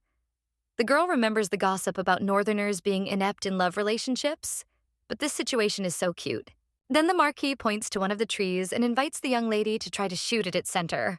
The lady with brown hair agrees and pulls the bowstring, then releases the arrow, but she falls before she reaches the tree. The Marquis says that she has become much better. This was the fourth step of the knight's plan, in which Glenn was to praise Nadia without fail. But then he looks at his wife and realizes that something is wrong, because she has bowed her head. But the main character can't hold back and laughs. The guy asks why his wife is laughing. The young lady says that she just wants to. But you think that at first the girl thought he was a really cold and scary person, but it turned out that he was just inexperienced in such things. After which, Nadia turns to her husband and says that he is very affectionate. The guy is a little embarrassed by such words, but a little while later it starts to rain. The young lady looks up at the sky and asks Glenn if even the weather was part of his plans. The guy asks what she's talking about, and then he turns to Nadia and, a little embarrassed, wonders if she really figured it all out. He then covers her with his cloak and tells her that there is an abandoned hut nearby, so they can stay there for a while until the rain stops. The young lady agrees, and they head to that very hut in the middle of the forest. The Marquis says that it seems the rain won't stop that easily, but they may still have to spend a fair amount of time there. But after the young master looks at his wife, his face immediately turns red. After all, the young lady is completely wet from the rain. Glenn covers her with his cloak and asks if the girl is cold. The main character, in response to such actions, is a little embarrassed and thanks her husband. After which, the young lady looks out the window and says that it would be better if it snowed. The Marquis does not understand why she suddenly wanted snow. But then he says that if you think about it, in the south there is almost no snow even in winter. The young lady replies that this is true, and her childhood dream was to make a huge snowman, but it was not fulfilled because there was not enough snow. The Marquis says that in the north in winter the snow falls up to the chest, but he did not make a snowman either. The young man says that if the opportunity arises in the future, they should mold it together and make it huge. The girl thinks that she had many different jobs the other day, but now she is having a good time listening to the sounds of rain, and it seems that her soul is becoming calmer. The Marquis says that his wife can lie down when she is tired. The young lady with a smile on her face thinks that the guy will not calm down, and then he puts his head on his shoulder. Glenn is a little embarrassed by this. A little while later, two knights are wandering through the forest. One of them says that he did not expect that the rain would start so suddenly, and because of it, they lost their master. But then they see a hut in the middle of the forest and decide to look there again. But after they go there, they see their master sleeping peacefully with his mistress, so the knights decide not to disturb them. A little while later, the main character is sitting at the table with her husband. The butler says that there is an intensive convergence of new agricultural tools, and when examining the lands, one could notice the first initial reaction of the feudal lords to the innovation. The Marquis claims that it was also said that the peasants who migrated to the new lands adapted well there, and it was all thanks to Nadia. The young lady says that she is grateful to the Marquis for such words, but she certainly was not the only one involved in all this. The main character thinks that lately everything has been like a dream, and her plans are calmly turning into reality. If you compare her current life with her past, everything is very peaceful and warm now. Nadia wants time to stop at this moment, even though she knows that such a wish is quite selfish. But then the two exchange glances, and Glenn turns away in embarrassment. The main character just laughs in response to this, but suddenly a maid runs into the room and screams that she has an emergency message. And then he says that monsters are attacking. The most important people in the Winterfell family gather at a round table. One of them claims that a couple of people have been hurt in a village located along the Northern Divide, and the damage was reportedly not very significant. Another man says that, however, it will not be long before the swarms of monsters reach densely populated villages. Glenn asks if there is anything else to discuss and if they should immediately begin preparing for the expedition. The wards say that they will set out on their journey immediately after preparation. Nadia asks her husband what about testing the new weapon, so that on this campaign it can be tested in real combat. Giscard agrees with the lady's point of view and says that, moreover, near the Yerez mountain range, which is the goal of the expedition, no one will see it and they will be able to keep this weapon a secret. The Marquis agrees and then says that they will do so. He says that the nature of the place must first be ascertained, but the young lady says that she has something else to say, and then he asks if she can join the expedition. The guy is a little shocked by such a question. One of the men sitting at the table says that until now the girls have not participated in the campaign against the monsters, and it is too dangerous. The young lady understands that they are more active in their opposition than expected, but she absolutely must be on this expedition to successfully complete that matter. But then the Marquis only asks if there are any reasons for refusal, and then looks at his wife. And he says that this is none other than Nadia, and if we remember the feats she has accomplished, then the girl has the greatest right to participate in this expedition. Glenn claims that it will be safe because he will protect his wife. After that, they head to the battlefield with monsters. Incidents often occur when monsters living in the demon land invade the human world through the gate. Since the cause is unknown and the invasion cannot be prevented, it is a disaster that must be responded to as quickly as possible. Glenn orders the attack to begin and keep their distance. After that, the archers start shooting at the monsters. The guy, sitting on his horse, says that, as expected, regular arrows don't work on them, and another knight asks if he can give the order to retreat. But the Marquis tells him to wait a little, and then, when he sees that the monsters are close enough, then he shouts to the knights to retreat. Another knight tells the lord that everything is as he said. The monsters pursue the horse archers, who were the bait, and their formation is completely disorganized. The Marquis says that monsters are just a herd of fools with a large build, and it is not difficult to defeat them if you use your brains. After which, the guy takes his sword out of its sheath and says that he will try to hunt the mice that are cornered and orders the knights to attack. He plunges the monsters into eternal sleep one by one, and the main character watches all this from a cliff. After which, the Knights of Winterfell win. The young lady says that if that many monsters descended on their land, they would cause so much damage. The knight tells the lady not to worry because they have a master, and this time they won without a single casualty. He also says that having a master like them in the north is a joy to the soul. The main character agrees with Fabian. She says that Glenn is really encouraging. The girl thinks that after the wedding, she often heard about Glenn's exploits from the warriors, but seeing everything with her own eyes is even more amazing. The girl thinks that Glenn has played his part, and now it is her turn. The young lady tells the Marquis that she has something to talk to him about. The guy asks what it is, and Nadia answers that, with the help of the monster's remains, she wants to create a unique product that will be produced only in their area. The guy is a little shocked by this, and the other knights tell the lady that they tried to benefit from this huge amount of leftovers every time they fought monsters. However, in reality, they are useless, and it is best to burn everything before it causes too much trouble. The young lady just smiles and asks what if she knows how to take advantage of them. The two men are a little shocked, and the Marquis asks if Nadia could tell him how. He understands that the girl clearly has some kind of plan, since she has always helped Winterfell with her ingenuity. The main character says that the remains of monsters can be used as excellent medicinal material. Glenn says that they asked their doctor earlier, but he said that there is nothing useful about you monsters. The young lady claims that this is because the method of making it is unknown to the world, and she accidentally read about it in an ancient forbidden book as a child. The guy asks if she wants to say again that the information she accidentally learned could be useful, and the main character agrees. The girl understands that their doubts are expected. She also knows this all from a past life. More precisely, you are in a war with demons that will begin in the future. It was noted and discovered that demons use parts of their own kind as medicine. The main character says that the volume of agricultural production is important, but for the long-term prosperity of their territory, other industries must also be developed, so trade must be revived. It is for this reason that turning the remains of monsters into a special product is a very important mission for Winterfell. The guy says that his wife is right, and if they can create this special product, it will become their reliable resource. The main character says that she will give an example and points to Meduso, a similar monster. The girl claims that even though he has no legs, he will still be useful enough. The young lady says that the byproducts of the jellyfish can be used to make use of the snake venom that is in her hair, and in fact there is barely a noticeable difference between the medicine and the venom, so they can use it. But the main character doesn't have time to finish before a snake attacks her. The girl is very scared of this. However, the Marquis immediately pulls her to himself and decapitates the snake. After which, he asks if his wife is okay. The girl, a little scared, says that she's fine and then asks how Glenn is.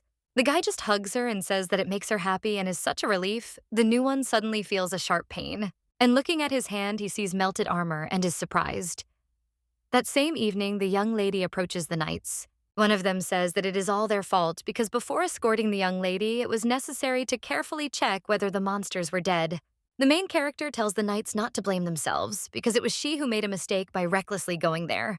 At this time, another man comes out of the tent and says that the area of the wound is extensive, but he does not think that the gentleman was poisoned, and this is a great blessing.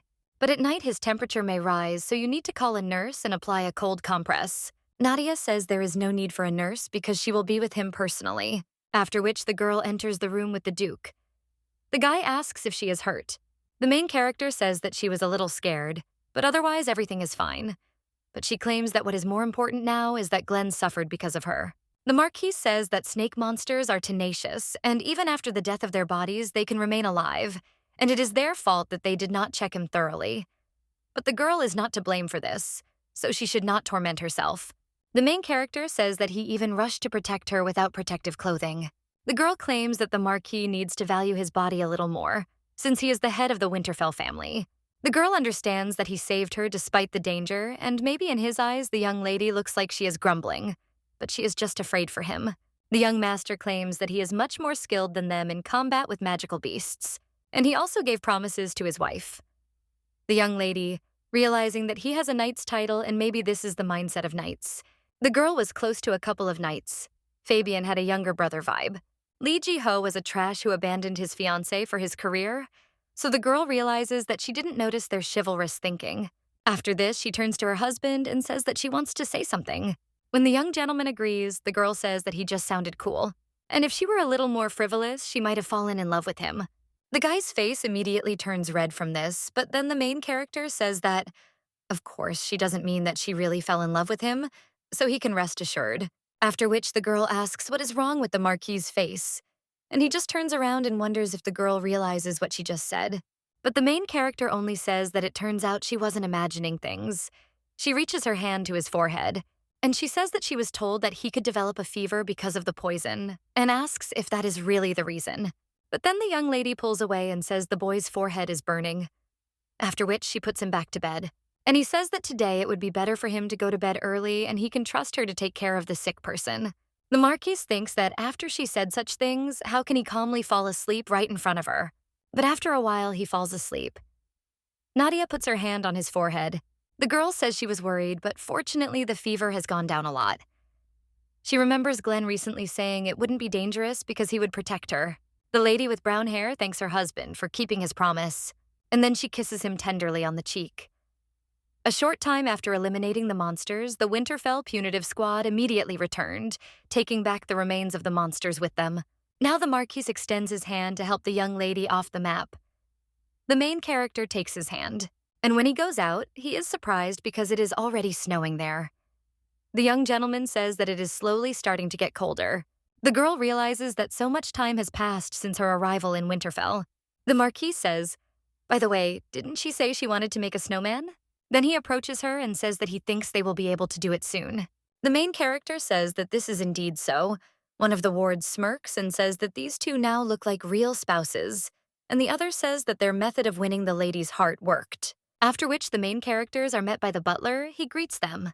The Marquis says that Gordon has worked hard and asks if anything has happened in their absence. The butler says that nothing special has happened, and in his mind he adds that this is except that his work has doubled due to the absence of the mistress. He then says that Wayne, who left the capital, has returned to their lands and said that he wishes to see the mistress. The main character says that then she will probably arrange their meeting. The girl thinks that he is just in time and she has a request for him. After which, one man claims that most of the jewelry and art pieces were sold through auctions, and the total amount was 84,000 gold coins, excluding the auction hall fees. And they can look up the details in the books and documents. The Marquis says that he tried hard, and most likely it was hard to go first to the capital and then back. The man answers that nothing of the sort, and that this is his job, because it is also profitable for him when the brokerage commission is higher than usual. The young lady then turns to Wayne and asks if he could visit the capital again. The man asks what she is talking about and if the girl has discovered another rare dragon. The young lady claims that this is not the case, and after the last attack of the monsters, they collected what was left of them, so she plans to create a special product from them and sell it. But for this process of work, several materials are needed. Wayne asks what she's talking about and if she's going to sell the monster scraps, since they're just waste that won't do any good anywhere. But Nadia only turns to her ward and asks him to fulfill her request, after which Wayne apologizes and says that he said too much. He thinks that the lady can be trusted because she always has a plan. And the girl only says that she is grateful for his work. So for this trip to the capital, she is thinking of raising his salary for services. The man says that he will be incredibly grateful to her. He understands that, as expected, she has well-developed diplomatic skills. Wayne tells the lady that he brought one little thing that he would like to give to her. The young lady says that it is not worth it, and I am ashamed even for the fact that she is sending him to the capital again, and here is a gift.